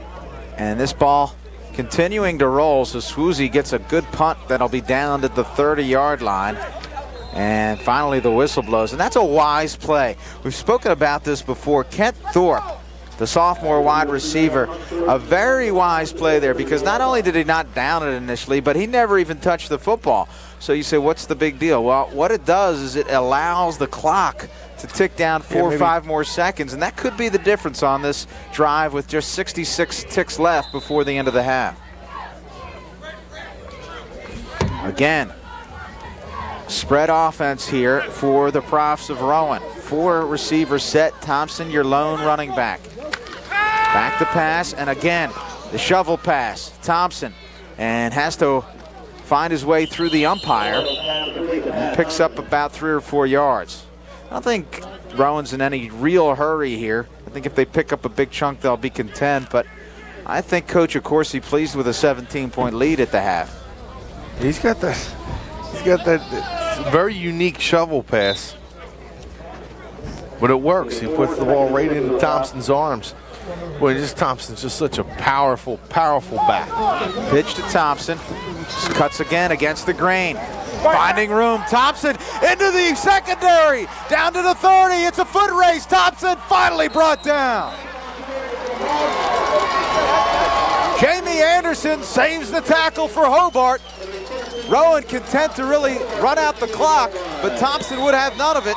A 57-yard gain for Thompson, up to 160 yards already just in this first half. Well, this is great vision. Look at him cutting back upfield. He sees the hole, cuts back to the outside, and then explodes through the Hobart defense. Nice job by Anderson, tracking him down from behind, and that's great effort. Down by 17 points, coming from behind, making the play. Now, timeout called, and again, you see timeouts, 1 apiece. This is a backbreaker for Hobart.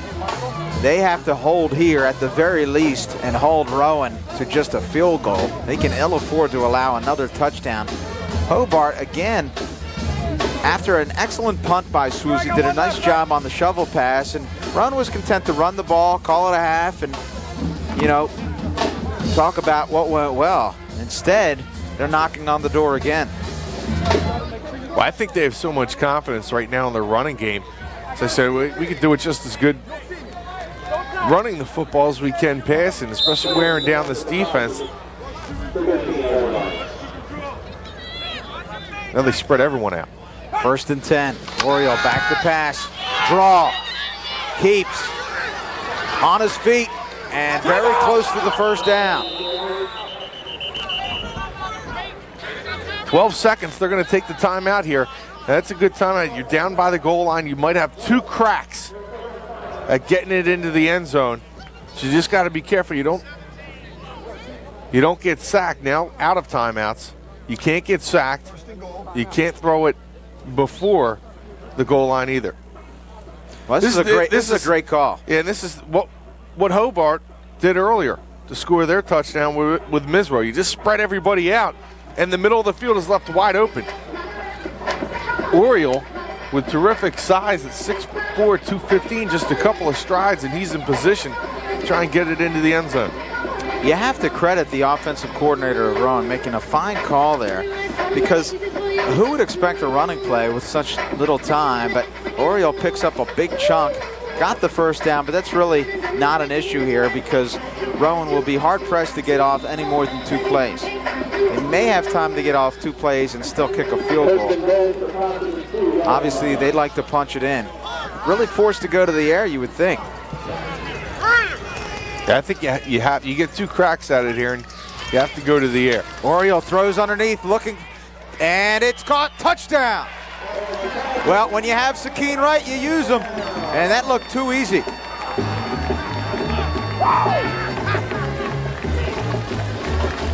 Again, he just uses his body very well.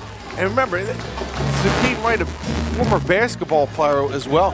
When you're blocking a guy out, and that's some of the things, you know, a lot of people, I know right now, Ben Roethlisberger, you know, the hot quarterback in the NFL, playing quarterback for the Pittsburgh Steelers, attributes playing baseball to how well he's doing as a quarterback in his early career, just being a rookie. Shadow's kick is good, and it's now 31-7 with just 7 seconds left in this first half. Let's take a look here, the Oriole to Wright connection. And Wright just using his body effectively. He goes up, kind of shields the defender a little bit, and just strong, powerful. Goes up, hauls it in. He's working against Jamie Anderson there. Anderson leads the team with 6 interceptions. You see the drive. You know, so again, credit Wright and the athleticism, and I think in large part the strength there, because it looked like Anderson got a piece of the football, but Wright's strength allowed him to hold on and put Rowan on top now by 24. Well, and that's just, you know, when I talk about basketball, people are busting, what is he talking about? But Ben Roethlisberger, he really attributes playing shortstop to his success as a quarterback, because when you have to make the play, you're not looking at the runner, or you're looking at the runner and moving with that, and paying attention to the ball and not paying attention where you're running. And he says that's his ability to scramble is, you know, and read defense, because he's looking at the defense. Peripheral vision. He just has that knack because of playing another sport. Sakeen Wright may have that with basketball. You get him in a fade pattern, and it's almost like pulling down a rebound. You got to position your body in a certain way, and you obviously with rebounding, you got to have strong arms. Hobart just can't pick up a kickoff. They're having extreme problems. Well, Pinheiro having trouble with it. He may have been wise to allow that to roll out of bounds, but instead went for the sure thing, and I think right now Hobart can't wait to get to the locker room. It's been a tough first half. It started Hobart's way with the turnover and a quick 7-0 score, but since then it's been all profs. There you see Pinheiro, and he literally kicks it out of bounds, and I think that's more out of frustration than anything. Stupid out there, Steve. Misro will take a knee, and that'll do it here from Glassboro, New Jersey. Rowan University will head to the locker room. A sizable lead. They're on top of the Hobart College Statesmen, 31-7.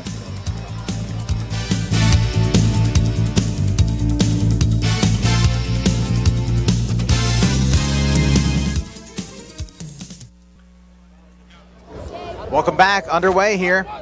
Second half. Rowan. Round 2 Division III playoffs on top of Hobart College.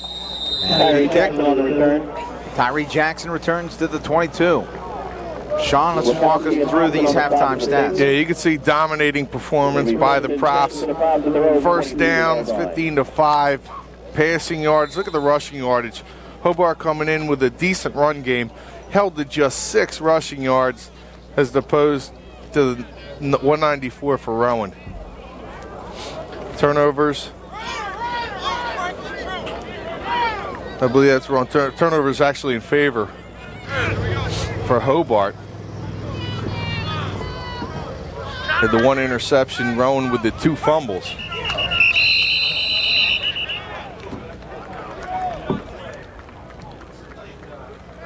Rowan just, you know, moving the ball up and down the field, just dominating. Ball start. Offense, number 56, 5 yards. First down. Rowan starting the second half as they did the first, sloppily. Now remember, first play from scrimmage, Rowan coughed up the football. Hobart went on to score. Since then, it's been all profs. The profs have taken Hobart to school. Yeah, I got you. Inside screen, Silva from Oriole. Silva cut down after a pickup of about 8, so about 2nd and 7. Props in school. It's a little play on words. Terrific job. What do you think about the profs' mascot, an owl? What do you think about that? Wise. It was a wise choice. Why do I encourage it? 2nd down and 7. Oriole fakes the handoff to Thompson, throws underneath, and D'Imperio looked a little too late there. That's one of those plays that ends up in an interception and a touchdown the other way. You got to give credit a little bit to the Hobart defense. A good rush put on that time. Forced Oriole maybe to pull the trigger a little too early. 3rd down, and Hobart would like nothing better than to start on a high point here, stop Rowan, and end up with solid field position. Remember, Rowan would be kicking into the wind. Oriole, inside screen to Wright, and Wright is cut down, but again, Wright is just so strong. He bounces off tacklers and picks up the 1st down. Yeah, he was hit about 4 or 5 yards from the 1st down stick, but as you said, Wright's just so strong. Once he gets the ball in his hand, here you see him. Good blocking downfield. throws himself for an extra 3 or 4. Little end around, and again, a large pickup here. Catcher. Sanders on the top of the baseman. The catcher's had a couple of those little end arounds that have been pretty successful so far for Rowan. Remember, Rowan really wore down the Hobart defense, and not so much time of possession. Again, it's just not allowing them to catch their breath. A lot of long drives. See how that plays out here in the second half. Screen pass, and Tyree Jackson. I tell you, these receivers and runners for Rowan, like pinballs. They just bounce off players and keep moving. That illustrates the tremendous strength and the time spent in the weight room. And the athletic ability. I mean, Rowan gets great athletes, guys that, you know, play maybe a couple of different sports, excelled. The team, and we didn't get into this much, but a lot of guys on the defensive side of the ball were quarterbacks for their team. Had an opportunity to talk to, and there's a fumble now, and Hobart gets possession. So another turnover here results in Hobart getting excellent field position. This is just what the Statesmen needed. And not a good sign for the Profs as Thompson is down.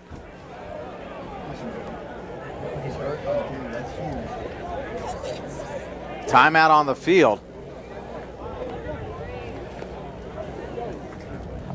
As you see, some players, including Tyree Jackson, very concerned.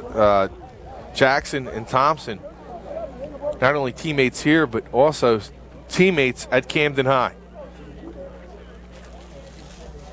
And we'll be back. Rowan leading 31-7. 13 minutes left here in the third.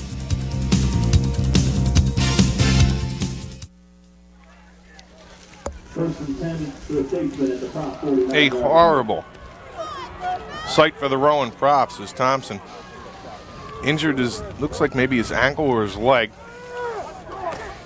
You see the day that Thompson has had, it's been a big one. Misro rolls out with time, throws it up top, underneath, and Pinheiro is wide open, but Misro underthrew him. Right now, this Hobart offense is looking miserable. Breaks up 2nd and 10 for the Statesmen. Yes, they are. Not able to get the running game off track. Misro being pressured. Misro just 4 of 15. Remember, he was 3 of 6. So now 1 for his last 9. 2nd and 10. Misro back to pass, getting a rush, and he's brought down again by Heimerl. Well, I think Misro is probably used to having a little bit more time back there and did not read the blitz of Rowan. There you see 5 sacks for the Profs. Including 3 by that man, number 45. Former Pioneer Keith Heimerl having himself a great afternoon. We saw a lot from Heimerl during his career under Coach Dan Pidcock at Clearview.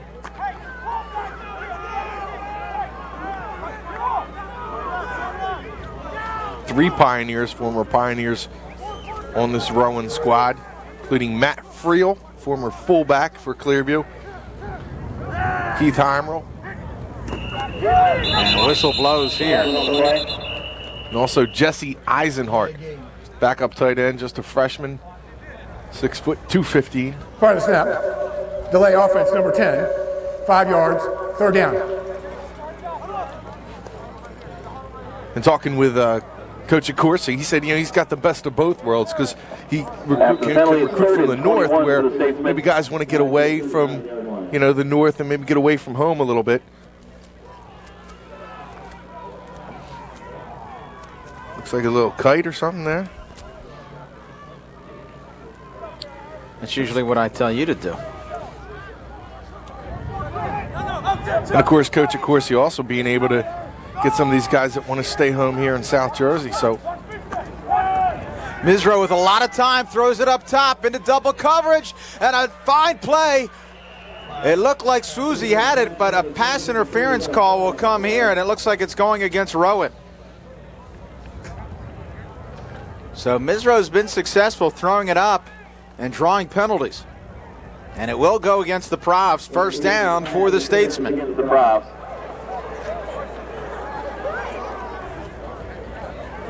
Especially on Pass this third and long. interference. Defense, number 33. 15-yard penalty from the previous spot. Automatic first down. 7 penalties for 65 yards now against Rowan.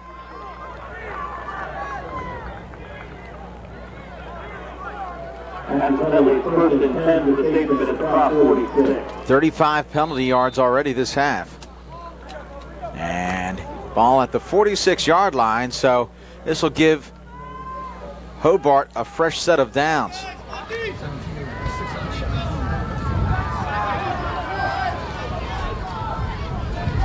Rowan in a 4-3.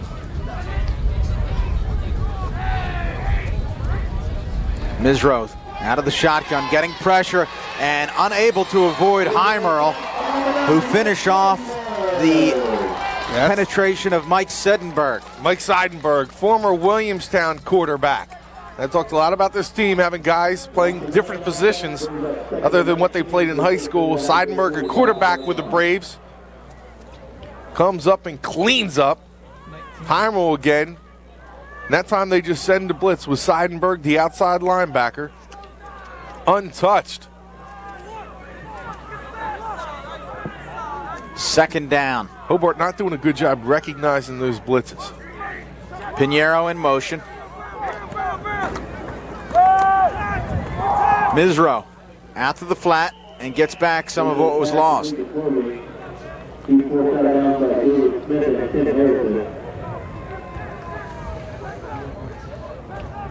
Well, you're talking about players that play different divisions, or excuse me, different positions. Eric Bailey, the freshman, spoke to Jack Collins, who, of course, representative here in South Jersey, now retired, was the basketball coach here at Rowan when it was Glassboro State College back in the late 60s and early 70s. Talked at length about Bailey, Jack Collins' son. Sean Collins, one of the coaches of the Shallock coaching staff there. Back to pass Misro again, this time with good time. Throws it deep, and nobody there. Pinheiro. Being covered by Bailey, number 32. Bailey was a quarterback in high school, also a defensive back, and has really done an exceptional job here at Rowan, has really fit in well. Of course, we talked earlier today about Paul Gause and the job he's done for that Shallock program. Holding. Offense number 61. Penalty is declined. Results in fourth down. So Hobart unable to take advantage of the Rowan turnover, and they'll be forced to punt it away with 10:31 left, with a 31-7 lead for the Profs. This will be the 6th punt now for Hobart, so Swosey, very, very busy afternoon.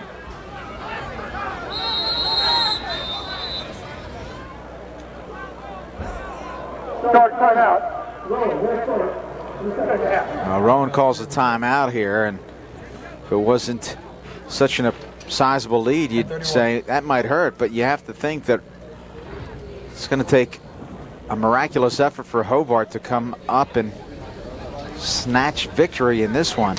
Yeah, at this point, their offense has not illustrated any staying power. Right now, on the sidelines, trying to console Pat Thompson, visibly upset. One of his teammates and former teammate again at Camden, Tyree Jackson, with a hand on his shoulder, trying to console his friend and teammate. Rowan's got his own dance team. Well, Rowan, should they win, will play the winner of Delaware Valley and St. John. And right now, Delaware Valley with a 12-6 lead. So it would be a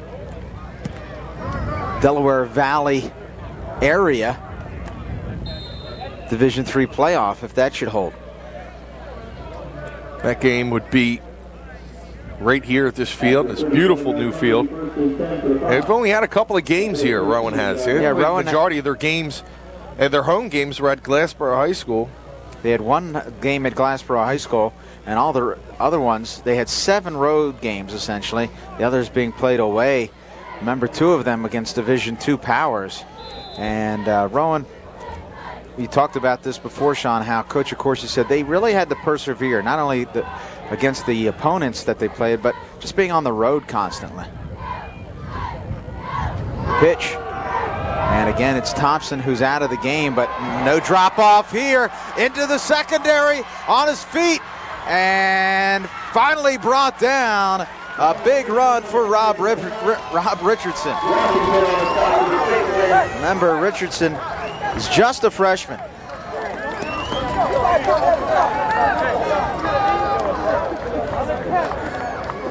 "51-yard run for Richardson."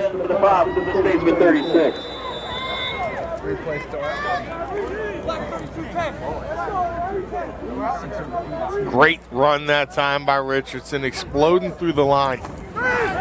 Screen right, isolation, outside right, and knocked out of bounds.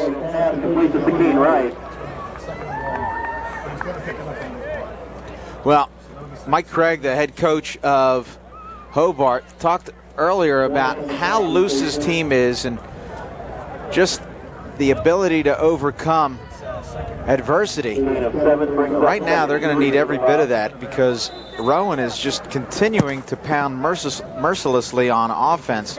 They need another turnover here at Hobart, and they really need to get this offense rolling.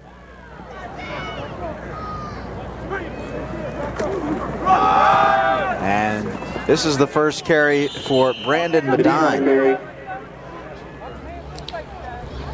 I don't think we've seen Delaware Valley Regional High School. That's up in the middle or northern part of the state, Pittstown, New Jersey. And Sakeen Wright also came to the sideline. Down here we have Pittman and Pittsgrove. There's Pittstown. 3rd down. Short. Pitch. And brought down, but not before the first down, is Medine. Nice tackle that time again by Jeff Sanders. Sanders, a freshman. See a 19-6 advantage for the Profs in first downs. A couple of busloads of Hobart College supporters here at the game. Long journey down from Geneva, New York. There's the pitch again to Medine. A nice little crowd, and good crowd on hand for Rowan as well. Remember, it's Thanksgiving weekend, and a lot of the students back home. Saw some people tailgating, taking in a couple of hoagies before the game. It was a gorgeous day prior to noon. Now it's got a little cold, a little windy. That's how they like it up in Geneva, New York. This plays well to Hobart. Cut down is Jackson. You ever been up that way, Shawn? Oh yeah, the Learys. Learys are big family up in the top of the state in New York. Is that right? Right outside of Montreal. Okay, did not know that. All these years I've been working with you, I'm still learning about you. There's 2 families that live in the small town of Chateauguay, and one of them's the Learys. Pitch outside and a big hit laid out here. Nicely done by James Alexander. And Hobart comes up with a defensive stop, something they have not had in some time. You got the Learys and the Healys, and they all just marry each other. You know, That's the only 2 families. That explains the extra digits on your hands. Sounds like another accident down the steps today. 4th down here, and they're going for it. Oriole out of the shotgun, gets the blitz, throws it underneath, has a man, it's caught. Oriole pass complete to Phil Silva. And Earlier. That looks like he has enough for the first down. He does. And again, he had to come back a little bit for the ball, but Silva's one of the things that, see a cramp that now by Jackson. But, one of the things that Silva's got to maybe do a little bit better job is making sure knowing where the sticks are and getting to the sticks. Again, the end around to Silva. Silva towards the end zone. Silva driving. Touchdown. He knows where the end zone is. Terrific job by Silva that time of cutting it to the inside, going back to the out, and Rowan. Now Rob with a 37-7 lead. Rowan is rolling. Phil Silva the touchdown. And Oriole really spreading the production around.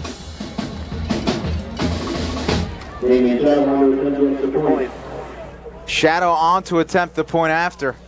Looking to increase the lead to 31. He does. The extra point is good. Making the score of the Red Sox 38 for Hobart Statesman 7. 7:29 remaining in the third quarter with Rowan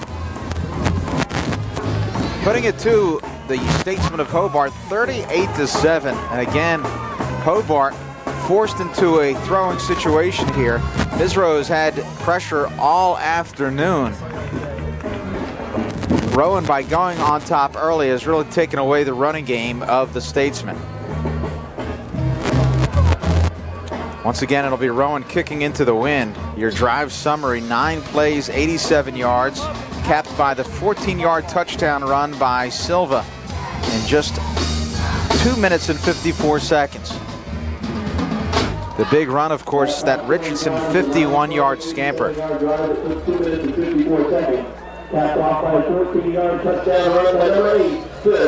sideline can't be too happy with what's transpired here today. Again, Hobart coming in, the underdog, nothing to lose. Rowan with a little more pressure on its shoulders, but these kids from Hobart obviously wanted to advance to the second round, try and knock off the Profs. Now they have pretty much an impossible task trying to come back. Chris Whipple on the return. Gets it to about the 30 for the Statesmen. First down and 10, and Hobart again looking to generate any type of momentum. A reminder, their first score happened as the first score of the game. They led 7-0. Since then, 38 unanswered points for the Profs. It's been all Rowan since early in this first quarter. Misro out of the shotgun. Good protection. Throws underneath behind Pinheiro.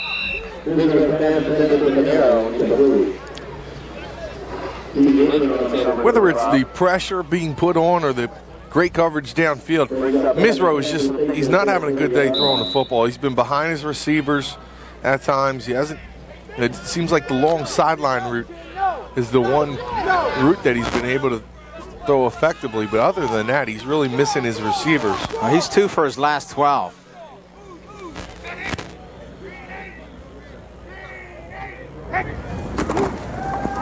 And here's the shovel pass inside to Holleran, and Holleran taken down by the ankles. Nice play made by Randy Tosh.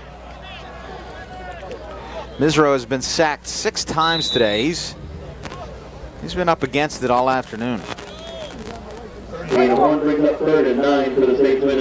Sophomore's getting a lot of experience today. Unfortunately for the Statesmen, they lose a pretty good senior class. But Misro again will be the man for this team in the next 2 years. Long third down, Misro. The blitz out of the pocket, keeps here and tries to turn it up. I believe he'll be shy of the first down. And that's something Misro did not do earlier in this game, and is starting to see that's something he'll be forced to do. 4th down, and we'll see if Hobart goes for it here. It's short. Obviously, typically a situation you wouldn't go for it, but at this point they need to score on almost every possession. Instead, they'll punt it away. Playing it safe.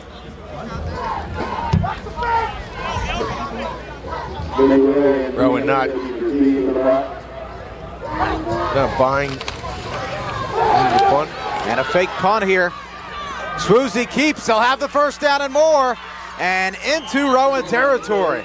Well, Mike Craig before the game mentioned we're not afraid to pull out the stops. There you see it, a great call by Craig and this Hobart Statesman Brain Trust. First down and 10, and maybe that's the boost that this Hobart team needed. Well, I'll tell you, it's a nice job by Swoozy because they had two guys backed at Rome, but pretty much they were in a prevent defense to make sure that they didn't go for the fake that time, and Hobart's still able to pick it up.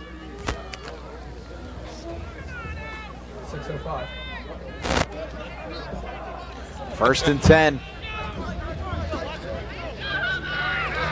Let's go, defense! In motion, Pinheiro. Misro throws to Pinheiro underneath, and Pinheiro drops the football again. I tell you, Shawn, Pinheiro started this game with a tremendous catch, and since then he's had a difficult time of it. Nah, nothing's working for this team. If the pass is there, the guys are dropping it. If not, he's throwing the ball behind him. A lot of different mistakes so far by Hobart. Drop balls, penalties in untimely situations. Second down and 10. Misro again out of the shotgun, getting flushed out. Throws it up down the middle, looking for Pinheiro. Has Pinheiro caught and brought down at the 5-yard line. Pinheiro, the deep slant, working against David Smith. That time, Hobart does a terrific job on its offensive line. Rowan coming with a blitz. They pick it up just enough time as he's hit as he releases. Throws a strike downfield to Pinheiro.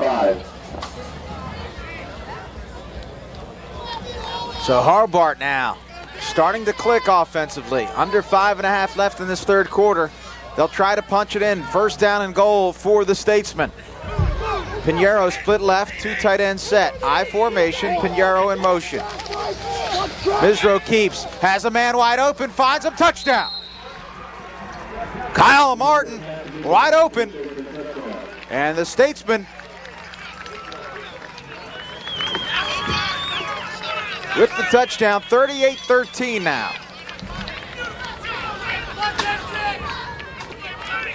That's just a moral boost from your team after they've given up 38 straight points to Rowan.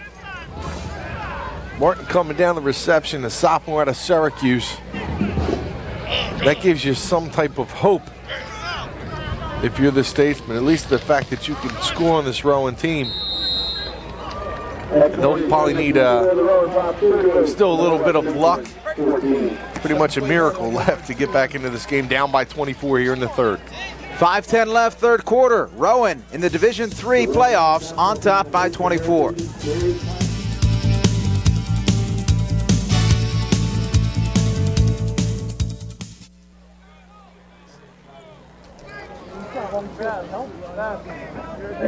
Welcome back to Rowan University.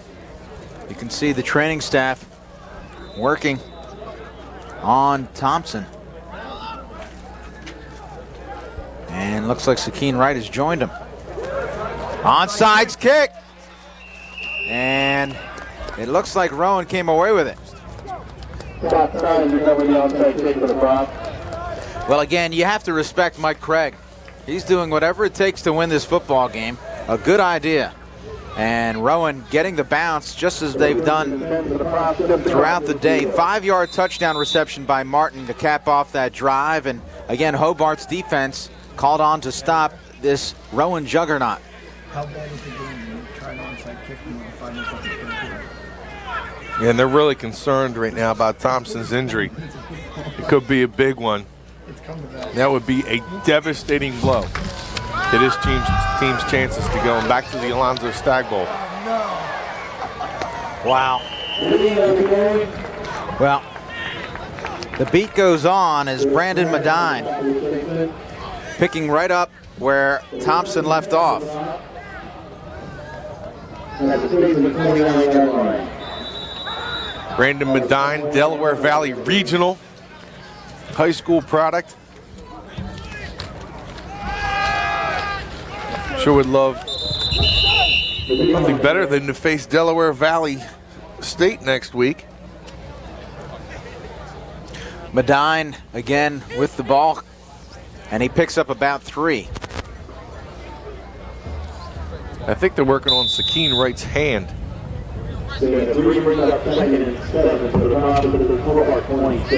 Second down and 7.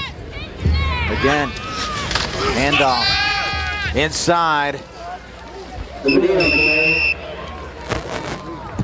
Medine, the ball carrier again.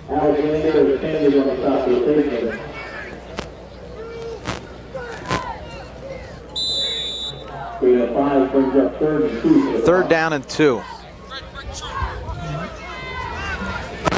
6 carries and 37 yards quickly here for Medine, and now he's hit and stopped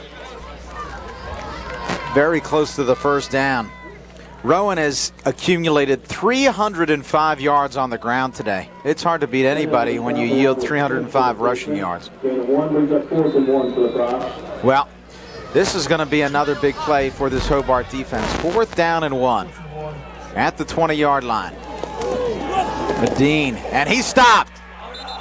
Big defensive stop by the Hobart Statesman.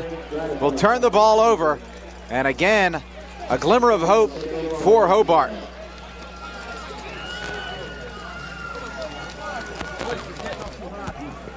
That last touchdown, you could just sense it gives the team a little bit of morale. You know, they come off the sidelines, or come to the sidelines with their heads up a little bit more.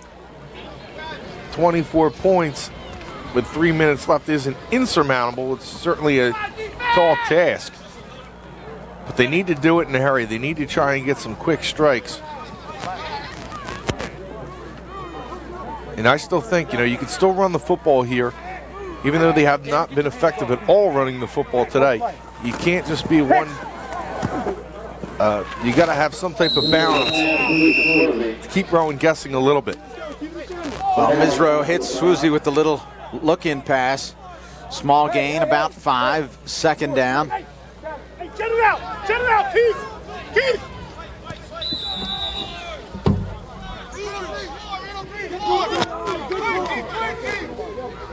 3 straight completions now for Misro. Rolls out of the pocket and has a man again. So Misro now starting to find his stride. Well, he's finds Colby Feeney. He's starting to get a lot better protection right now. He's getting some protection. If you're able to give the quarterback protection, eventually they're going to find somebody downfield.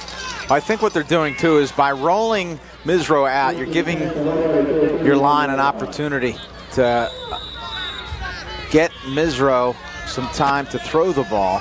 Not only that, but then you allow your receivers time to get open downfield. Additionally, it varies the looks for this Rowan defense. Misro from behind throws it deep. Has a man caught in stride. Great pass. Misro hooks up. And it looks like Swoozy again. That's a tremendous pass by Misro. Right before he got hit.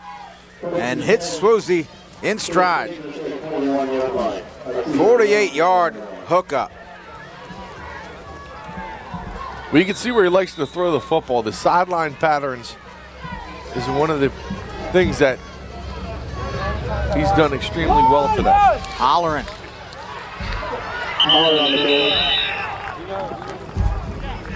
About a 5-yard pickup. Holleran has been relatively quiet today. He's carried the ball 6 times for just 12 yards.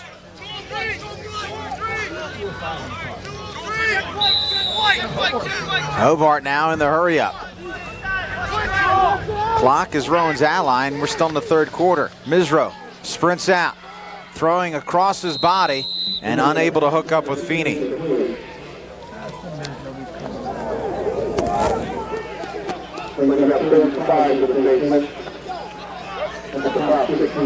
Well, 4 down territory here for Hobart, I would think, Sean. Yeah, you still need, with a 24-point deficit, I mean, realistically, you can get 3 scores and 3 2-point conversions. So in this situation, with 3rd down, deep in Rowan territory, I'm sure they'd take 2 downs to get the first. And a lot of problems here again. It looked like Hobart will be called for procedure.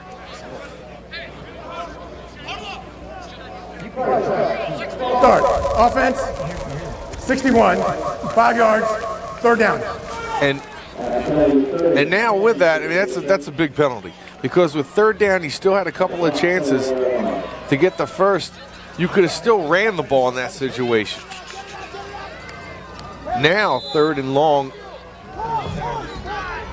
Rowan's going to be coming after the quarterback. Misro getting pressure, throws underneath the Holleran, and Holleran is met immediately, engulfed by, it looked like Seidenberg.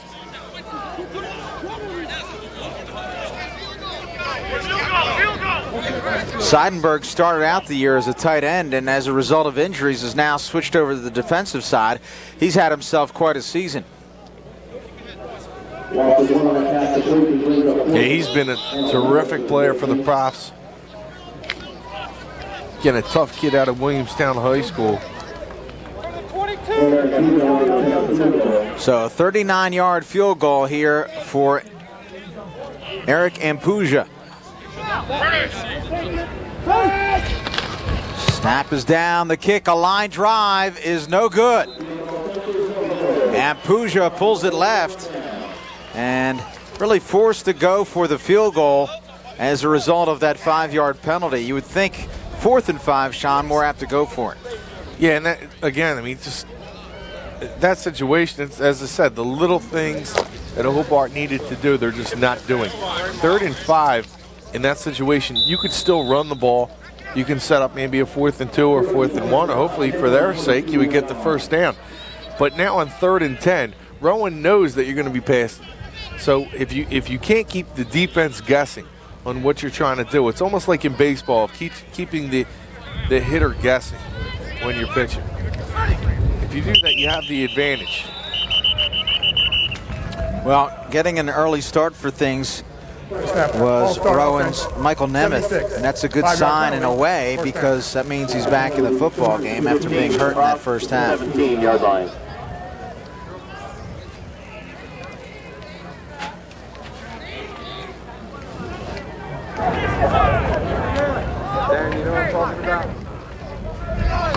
I think the day is done, obviously, for Thompson, but also Sakeen Wright on the sideline with ice on his hand.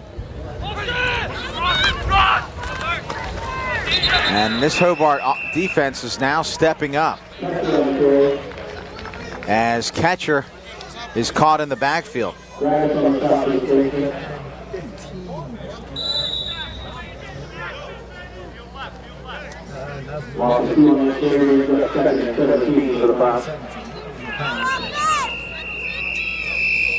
Whistle blows, some confusion on the field.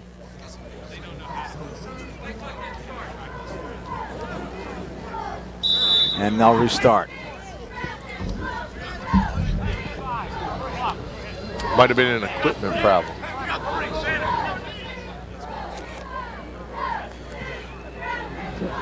Spread offense again, 5 wide receivers set, inside screen. Oriole. And not much there. A lot of work for Scott Stice.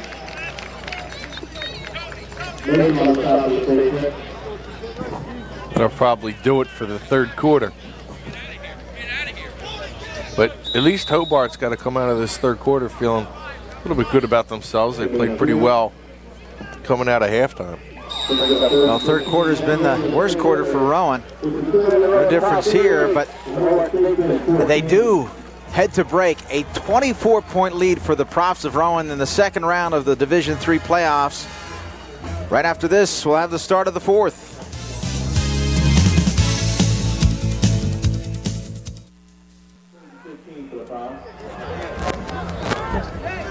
There you see, oh, a little kissing going on the sidelines. A couple of Rowan fans having a good time. They should be having a good time, holding a 24-point lead to start the fourth.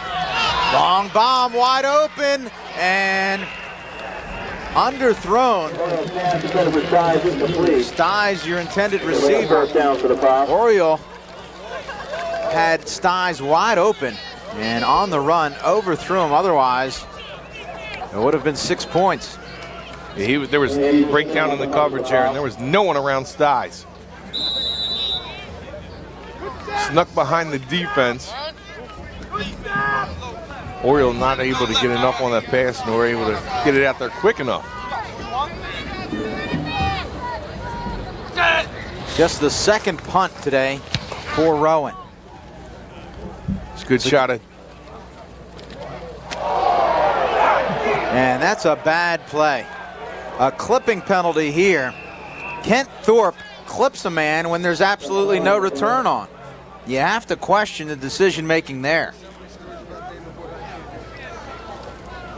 There wasn't. That's just stupidity. That's just maybe taking out your frustrations. We got a good look that time of long snapper David Boyd.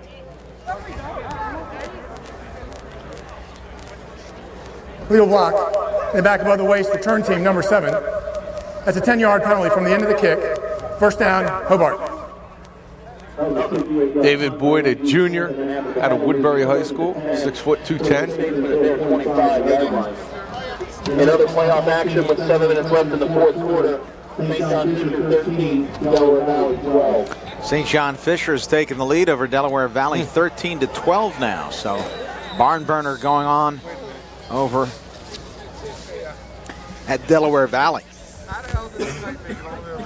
Yeah, so that might be a little bit of an upset if that score holds up. Delaware Valley undefeated.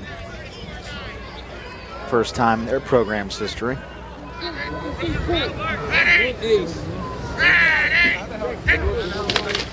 Misro, play action, a lot of time.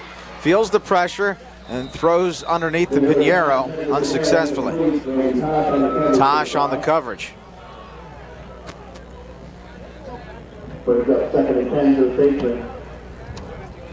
See the two teams of these colors, Sean. These are two team colors, sets of team colors you don't see a whole lot.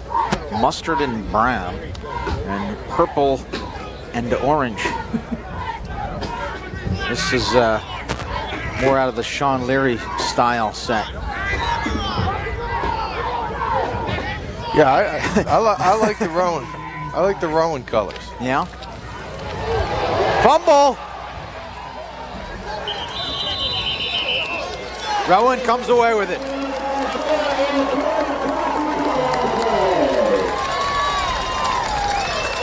Fumble recovered by number 35, Keith Hyrule.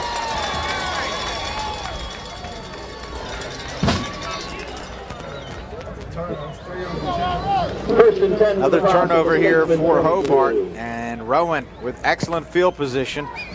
They'll try to drive the nail into the coffin here of Hobart.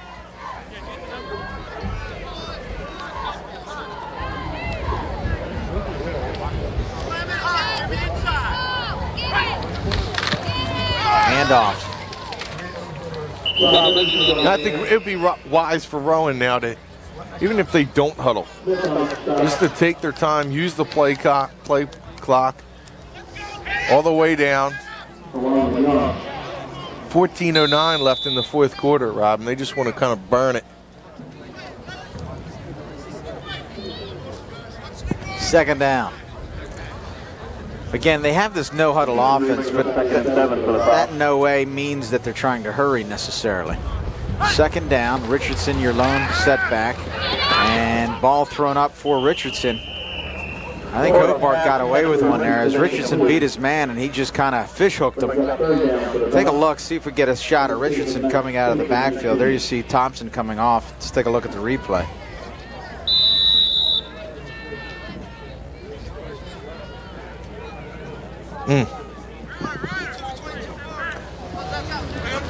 We don't have that replay for you. Third down. Oriole throws it up, and it's picked off.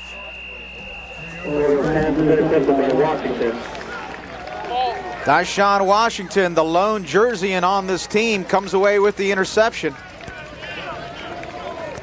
And Hobart back on offense.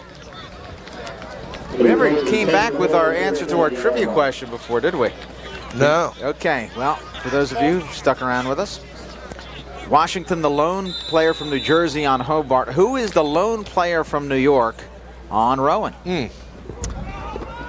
That's a tough call.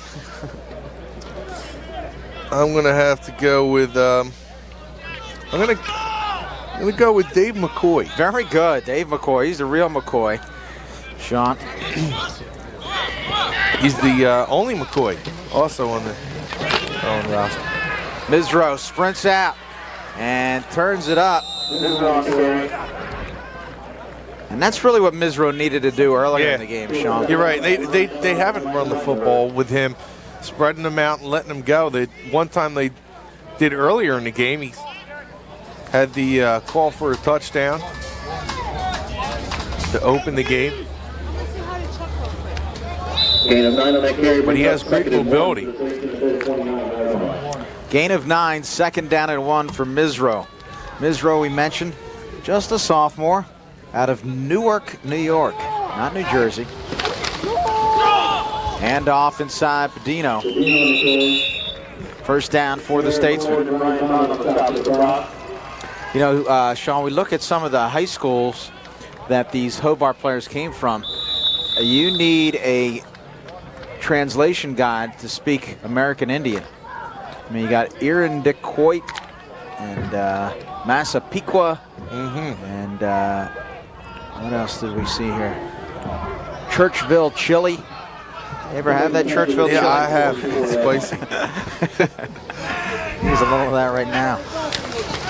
Misro back to pass, throws it, and it's caught. Nice catch by Pinheiro. Well, we've seen Pinheiro's game, Shawn. You can't throw it right at him. You make him stretch, and he's going to come down with it. He's done a nice job, made some real athletic plays today. Started off the game elevating, and they're stretching out and making another fine catch. Yeah, he's come down with a couple of good ones.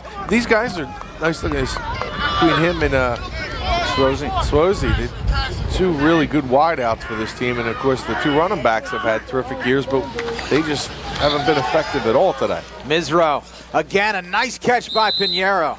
And again, I think that's more indicative of Pinheiro. David Smith on the stop for the prop. Making that nice catch, hands outstretched, bringing it in. He had some easy catches earlier that he dropped, but Pinheiro typically sure-handed.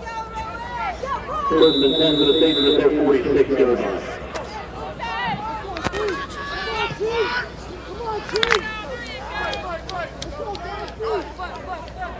Another high school. We were talking about those high schools. You got Onondaga and Shenango Forks. I think you need the Shenango Forks to eat that chili that we were talking about before. First down. And Misro dropped for a loss. And then if you're thirsty, you got Waterloo right there. Just to wash it all down. Just have to find something for dessert. Folks, if you're just joining us, you could probably tell that this game is lopsided. We're going to the trivia and the rosters. Keith Heimerl again on the play, his 4th sack of the day. Rowan with a lot of local products on their team, and Keith Heimerl, one of the 3 guys that they're sending in right now, still doing the job. Heimerl from Clearview, that's the hometown of head coach Jay Accorsi, so he's very familiar with Heimerl. Thrown out, nice catch by Swozey. And terrific tackle also that time. Like that might have been Bailey again. That'll bring up a 3rd down. Actually, that is not Bailey on the tackle, that's Timmy Harris. Sophomore out of Plainfield.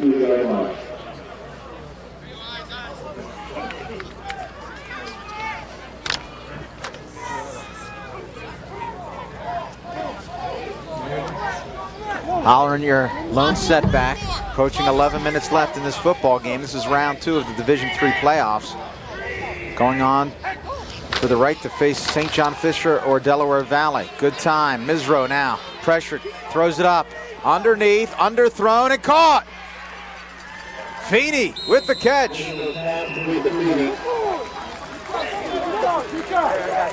If Feeney just turns around, comes back for the ball, and does a nice job. David Smith that time, strong safety, does a nice job just to keep him in bounds. At least, if he comes away with a catch, you don't want him to get out of bounds. You want to keep that clock going. So he kind of turns him in and tackles him inbounds instead of throwing him out. 30-yard gain. Like you said, Rowan not playing, they're playing against the clock as well, trying to get that clock to keep ticking. Misro starting to find his stride again. Now being pressured and still on his feet. Showing some escapability. A nice job there by the sophomore.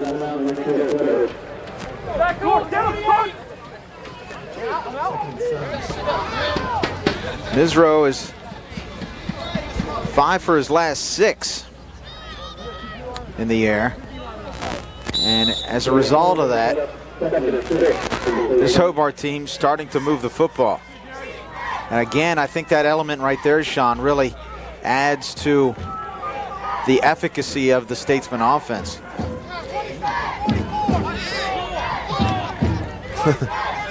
Hold on, let me get my dictionary. I'll give you the answer later. Second down. Misro looking across the middle, and just too much for Swoozie.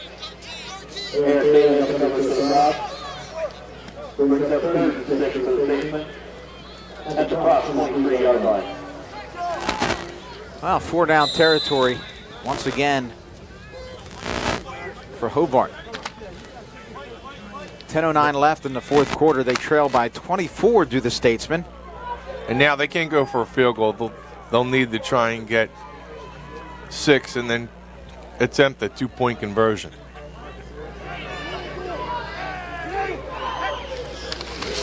Misro fumbles the snap, picks it up, it bounces right to him, escapes. And now on his feet, has a man in the end zone, underthrown and picked off.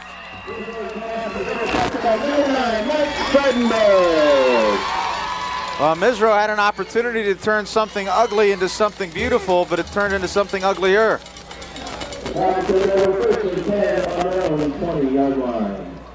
I know the snap's not perfect, but it kind of shoots over his head a little bit. He should have still come down with it. You take a look at the schedule of the profs, and one thing you notice there, Shawn, is almost every single game they post some serious points. Yeah, and the one thing that has been a concern with him is seen against like Sonny Brockport, giving up 33. Also against SUNY Cortland, giving up the 33, winning by a point. A couple close games there with Christopher Newport and also SUNY Cortland.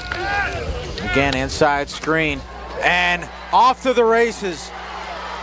Jim Migliore, 30, 20, and cut down.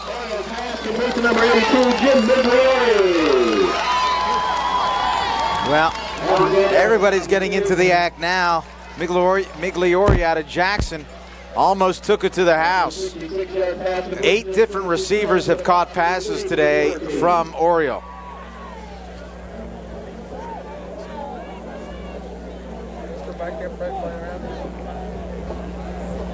You know, Hobart has to feel we work so hard just to move the football, and Rowan just comes with one play and they're all the way down the field. That is very disheartening. Richardson. Yeah, Richardson on the carry. I just, with a 3-touchdown lead, and I know you have control of this game, and that's the way you play your offense. With Robinson. I still don't understand why you don't use a little bit more clock, though. They snapped the ball that time with 22 seconds left on the play clock. I know that's the way your style of game is, but at some point, with 9 minutes left, there's some kooky things that we've seen in sports that you would never think that the other team would have any type of a chance. And why give them the opportunity? Hobart jumps off sides, and Oriole fumbles the snap. He's sacked, but I think that this one's going to go against the Statesman.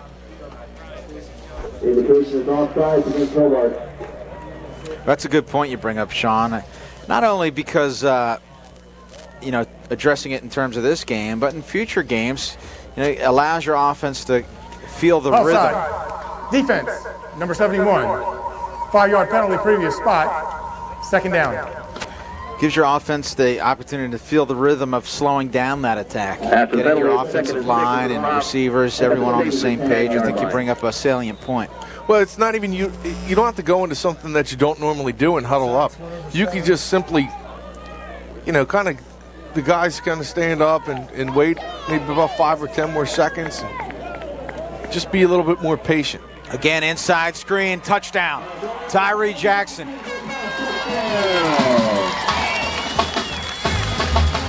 Cruises in the end zone effortlessly, and Rowan extends their lead again.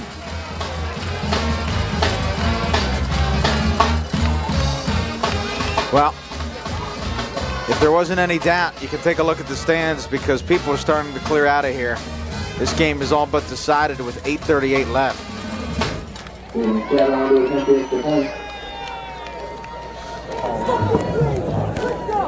Oh, my woman. Kick is good. 8:38 left. Rowan on top, 45-14.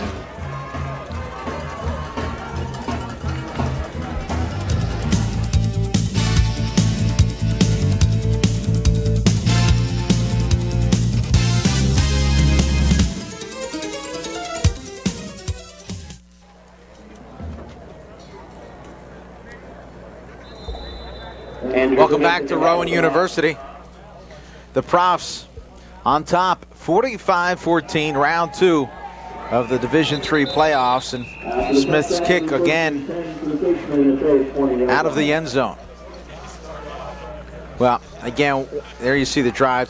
3 plays, 80 yards. Jackson with the touchdown. One thing that's great about Division III football, Shawn, is, I guess speaking from my background as a Division III athlete, this is truly what sports is. It's both being a student and an athlete. Division I, you have kids that come out and they're essentially being paid large amounts of money to play football, whatever the sport is. Getting an education nowadays running somewhere around $30,000. That's a significant amount of money that they're getting. These kids come out here, no one plays on scholarship. They still have to have the same course load. You have to recognize the great athletes on both of these programs. Misro's pass incomplete. One of the other things too, of course, is that Hobart from Geneva, New York, a long bus ride down here, 5.5 hours. I know that in many ways those bus rides can really be painful after a tough loss. I mean, certainly calling back my college days way back when, it was bad enough, 4 or 5 hour bus ride, but after a tough loss, you talk about one quiet bus ride. Misro out of the shotgun. Gets pressure, continues on his feet, into the secondary. Going against the grain, and Misro will pick up more than enough for the first down.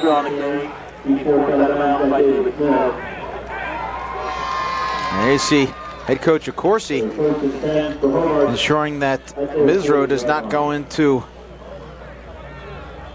the, looks like a training tool shed there. That's where they keep the, I don't know. You got the scalpel down there and the sutures and I don't know what else. Maybe the chainsaw? Probably a couple Band-Aids. Yeah. A couple Band-Aids. Band-Aids? Gauze? Paul gauze. 1st and 10. Misro, shotgun. Hollering in the backfield. And Misro throws outside, and Pinheiro. Again, it's just... There you see the tool shed you were talking about. Now, it's got a lot of bumper stickers there. First one says, I think it says danger, caution. So don't run into. Yeah, that's right. The other one I think says Leary rules. Leary rules. See that little bump? Maybe not. Maybe not. Maybe it says NCAA. Well, I always have to worry when the training container says caution or danger. I mean, that's usually not a good mix. Trips left for Misro and the Statesman. Unfortunately for Rowan, they've had to use that. Quite a bit. A little Yeah, dump little off pass. Godino spins, loses the football. It's going to be 3rd and 6. And he'll pick up about 4. They'll maintain possession. You know, that obviously winning this game, Rowan will be elated to advance into the next round, but I think it's going to be somewhat of a somber mood to find out if Thompson isn't able to go the rest of the way. The captain of this team, a leader, guy who really powers the running game, as we saw him today, run for huge chunks of yardage. And if they lose him to go deep into the playoffs, that'll be certainly a feat they'll have to overcome. And they'll have other guys that are going to need to. Wow. Misro across the middle for Holleran, and Tosh absolutely dismantled little Jack Holleran. Brings up 4th and 6 for the Statesman. Well, Holleran's going to remind Misro that that's not what he wants.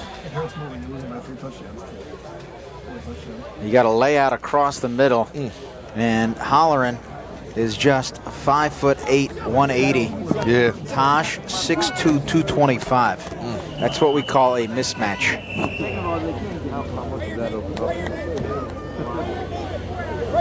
Of course, Tosh had a full head of steam as well. Timeout called on the field. Head to break. 45-14. Rowan on top. Round 2, Division III playoffs.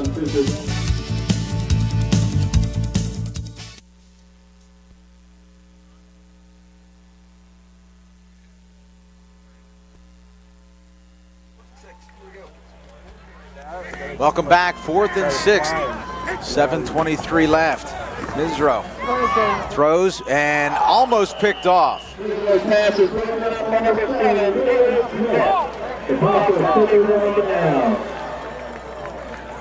Ball turned over on downs, and Rowan will once again have that offense on the field. It seems like they've been on the field all afternoon.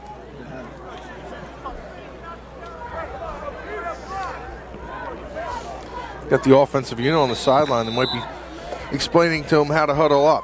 You say, all right, you get in a collective circle. We'll call the play in and then try to use some clock. Don't bank on it, though. Well, we mentioned that it seems like Rowan has been on the field all afternoon. Yeah. And we'll give you that number in just a second, as now a new quarterback in the game hands off to Brandon Medine. That is Joe Rankin, a freshman out of Toms River North. Another Rowan guy down onto the field.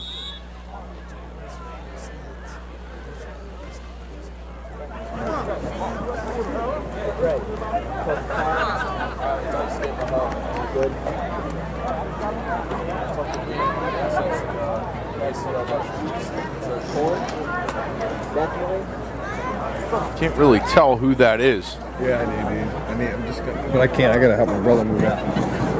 The mics are hot. Might be number 60 here, Ryan Capella out of Hamilton. That's Ryan Capella for the ball. Rowan happy to see him jog off the field. He's the backup left tackle and left guard.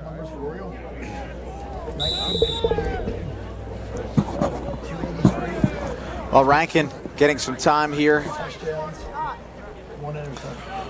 Toms River product. The freshman pitches to the freshman. And pickup of maybe 2. Medine actually a junior. Richardson's the freshman. There you see Oriole. He's had quite a game again. 283 yards via the air, 3 touchdown passes, 19 for 28. Just another day at the office for the NJAC Player of the Year. Last year he was the Freshman of the Year. He just keeps getting better. Coming into the game, 2,629 yards, 32 touchdowns. Rankin has a man underneath, hits him. And Rankin connects with Brian Jenkins. The big tight end, 6'5", 225-pound target.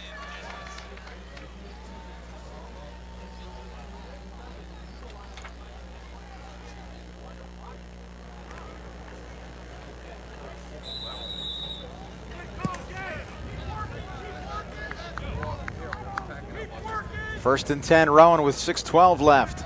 First and 10 for the Pops. And the Statesman 22.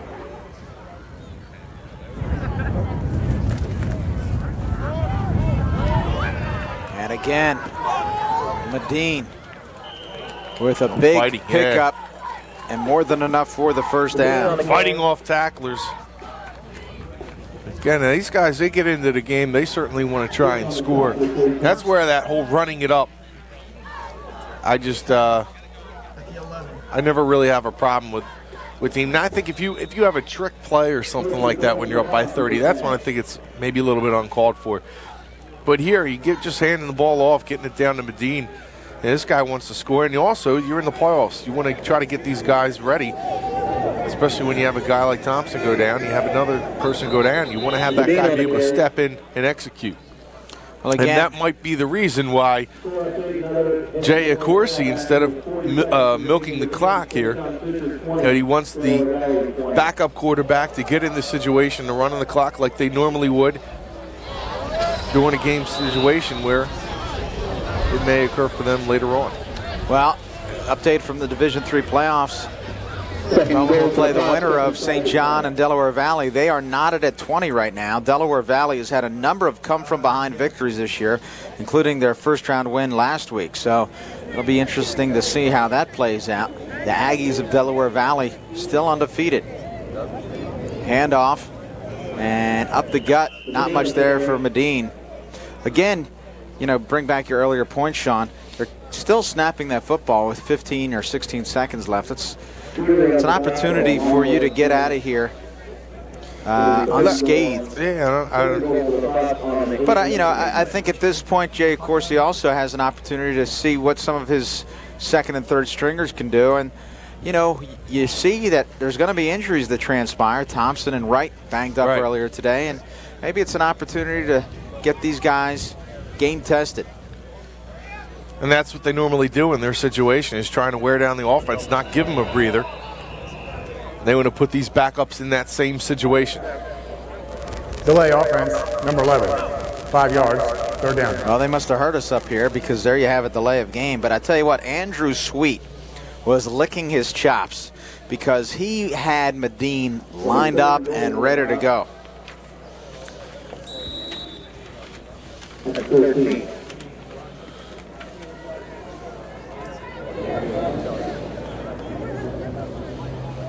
Third down. Pitch. Medine cuts it outside. Still on his feet. Medine. And it looks like we're going to have a penalty flag here.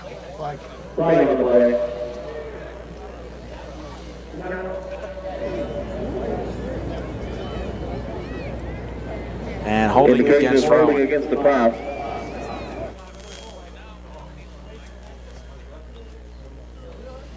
Ten penalties for 85 yards today against Rowan. That's one area that perhaps Accorsi will not be pleased with. Remember earlier, as they drove in the first quarter, they hurt themselves with a pass interference call and also a holding call. Offense 84, penalties declined, results in fourth down.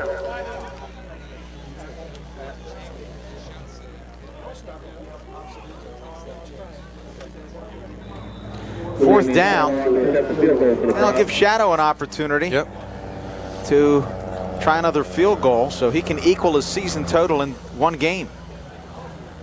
I mentioned before the time of possession, and we never got back to that. Rowan seemed like they've been on the field all day. They only have about a minute edge. Minute and 50 to be exact. So Shadow attempts the field goal, and it's no good, but there is a flag down on the play. Someone may have lined up offsides here. Now, procedure against Rowan, this will likely be declined. It is. 6 men on the line. Penalty is declined. First down, Hobart. That's the problem you have when you put in the backups, and that's why you want to put them in situations that, if they get in there, you don't want to have maybe a guy not lining up right and costing yourself a field goal in a critical situation.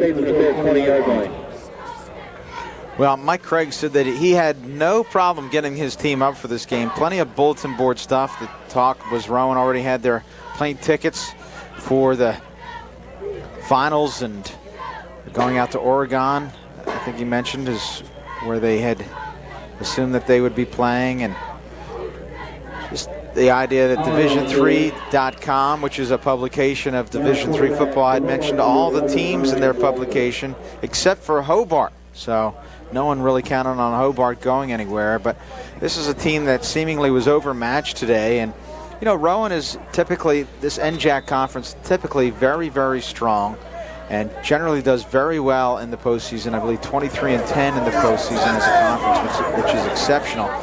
And it's usually down to the semis or finals when they really start to feel the pressure against the Mount Unions of the world. And Mount Union on the other side of the bracket. Mount Union, the #1 team in Division III. And Godino still maintaining his balance, and that's the largest gain of the day for Godino.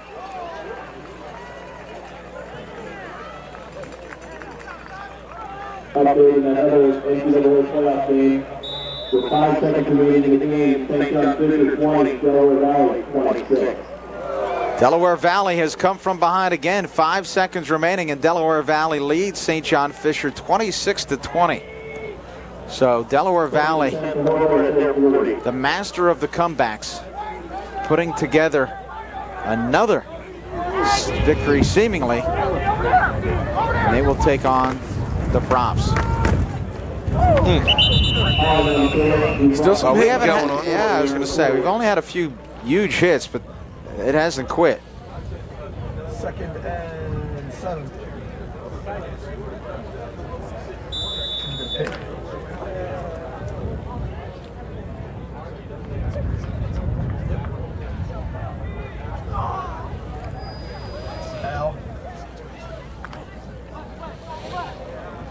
Down inside of 2 minutes now for Hobart College. They're taking all their time. I think they just want to start the buses up and go home. Pitch outside, and again another big hit laid out here. This time by Anthony Witter out of Bridgeton. And a new quarterback in the game for Hobart as well. We didn't mention that Ryan McWalter has checked into the game. McWalter, also a sophomore out of Concord Carlisle High School in Concord, Massachusetts. 6'2", 215-pounder. And I guess the biggest problem with McWalter is he's a sophomore and Misro's a sophomore.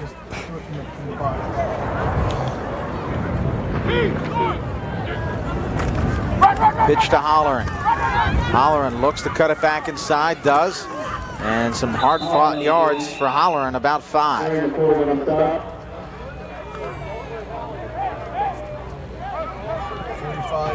Down to about a minute remaining now.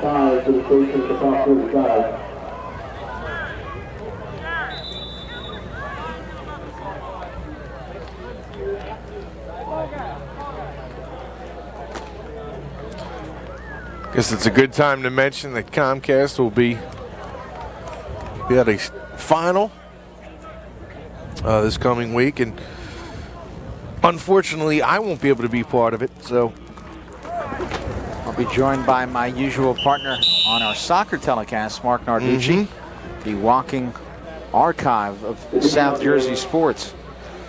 you at home can stop cheering now knowing that I won't be. You won't have to listen to my. I haven't stopped in the last 2 weeks. Yep, you're going to fall down the steps today, no doubt. One of these times I'm really going to push you, you know. I will miss you, Shawn. I'm sure, and I'm sure you'll be spending a lot of time thinking about me on the golf course. Absolutely. 20 seconds left, likely the last play in this one. It'll be Holleran, the senior, his last carry, perhaps. Oh, and he came up something. The referee will. He just got tripped up, I guess. Ball rolled inbounds. It'll stop as a result of the first down. And they'll restart the clock here momentarily. They do. And that'll do it here from Rowan University. The Profs of Rowan victorious over Hobart College, 45-14. Hobart jumped out to a 7-0 lead, but after that it was all Rowan University. This high-powered offense continued to put up points throughout the game, and they're going to be tough to stop as the Rowan Profs will now host Delaware Valley. Yeah, and the one blemish that you take out of this game is the possibility of Thompson maybe not joining the team for that game, which would be a huge loss, Rob. I mean, that as goes this Rowan offense, I know they are a passing team. They like to spread it out. But once you spread the ball out and you give that ball to a guy like Thompson with his power and matched with power and speed, that's such a weapon on the inside. We saw here today what he was able to do when he got his hands on the ball in that spread offense. To not have him will certainly be tough as you advance into the playoffs and play a team like Delaware Valley and some of the bigger schools, including possibly a trip to Mount Union if they do indeed get that far. Well, of course, defense wins championships. I think, Rowan had to bounce back after some early adversity and only yielded 7 points after that early touchdown where Hobart had a very short field. I think, one thing that head coach Jay Accorsi knows is that his offense is going to be able to generate opportunities, but he has to feel good about this defense today. Yeah, defense played exceptionally well. I know Seidenberg, Keith Heimel had probably the biggest day of any. I mean, 4 sacks today, was just in the Hobart backfield as much as the quarterback was. And for a guy like that, and Seidenberg, I know another local product, Eric Bailey, had a terrific game. And you're right, these guys just came to play. And it seemed like early on they wanted to be very physical with this Hobart team. And just Hobart wasn't able to match them physically nor their speed. And once you have that, I mean, what do you have? You got to hopefully get some turnovers or some of the mistakes. And it almost seemed like Hobart committed more mistakes than Rowan did. Well, Rowan once again next Saturday, the 4th, will host Delaware Valley College right here at Glassboro. It should be a good one as they head to the quarterfinals of the Division III playoffs. Today, again, Rowan rolling up big over the Statesmen of Hobart College. The final score, 45-14. For my director, Stan Ritter, my partner, Shawn Leary, I'm Rob Christ. Thanks for joining us. Once again, your final, Rowan defeats Hobart 45-14. Good night, everybody.